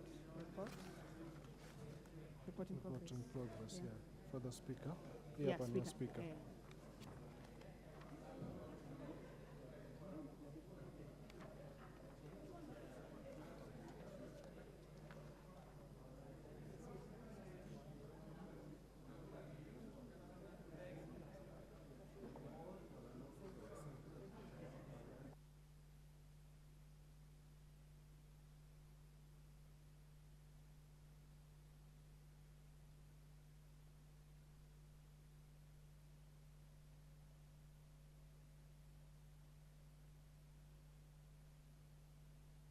Honorable members, I would like to recognize the following schools seated at the public gallery this afternoon.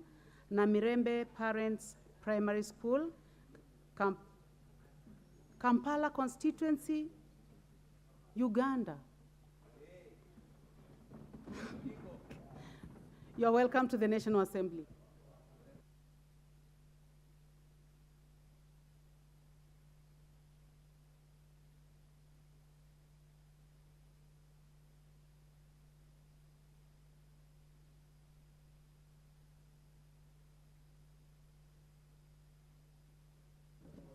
Chairperson to report on climate change bill.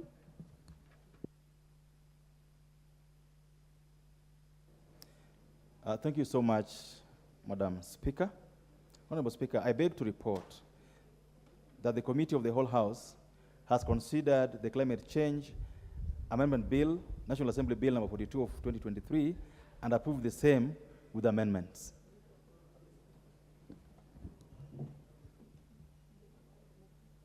Mover.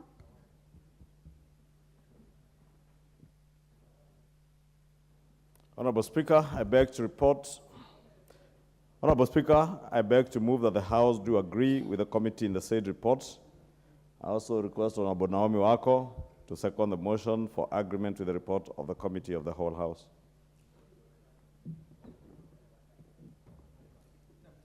Madam Speaker, I second.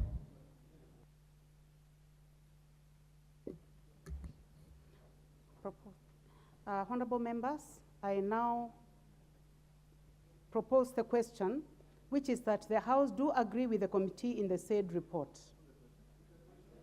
Honorable members, then I go ahead to put the question that, which is that the House do agree with the committee in the said report. Will as many as of that opinion say aye? Aye. Will as many as of the contrary opinion say nay? The ayes have it.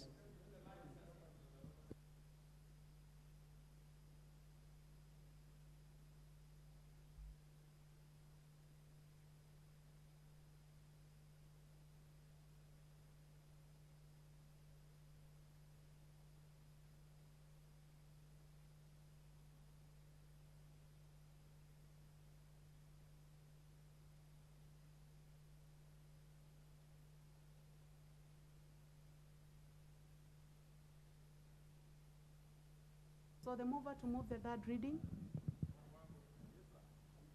Honorable Speaker, I beg to move that the Climate Change Amendment Bill, National Assembly Bill number 42 of 2023, be now read a third time. I also request the Honorable Professor Barstow to second.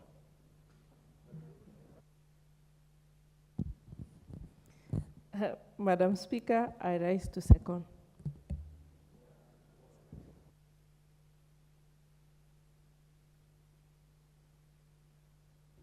Honorable members, I now propose the question, which is that the Climate Change Amendment Bill, National Assembly Bill number 42 of 2023, be now read a third time. Honorable Kajwang.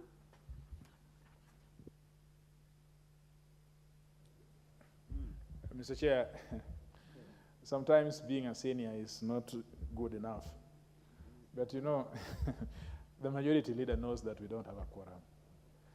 I think let us handle this third reading when we have a quorum. I'm a little senior to raise that, but that is the fact. So I think Actually- I think we need to look at it. Let's deal with it before we Take can your move. seat, Honorable Kajwang. Thank you, Honorable Kajwang. Actually, I was just going to say that the question to be put will be done in another sitting as will be scheduled by the House Business Committee.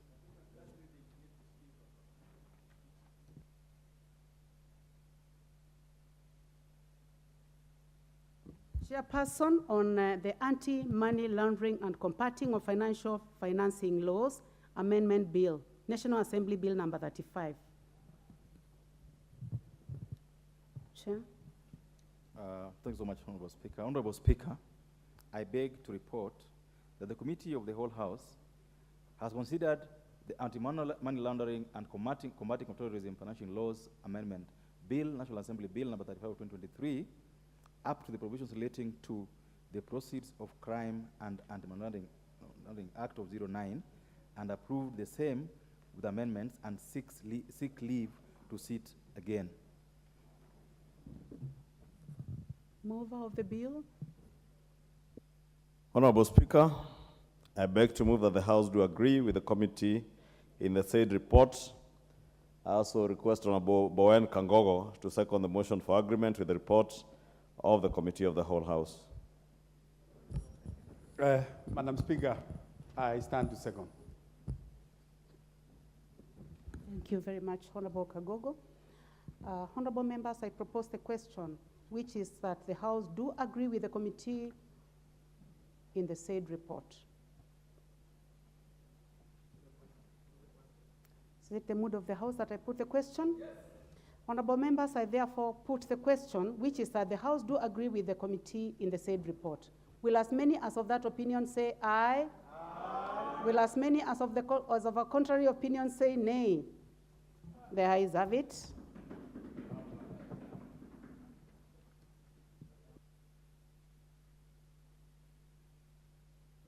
Okay, thank you, honorable members. Honorable members, and the time being 1:05 p.m., this House stands adjourned until today, Wednesday, 23rd of August, 2023, at 2:30 p.m.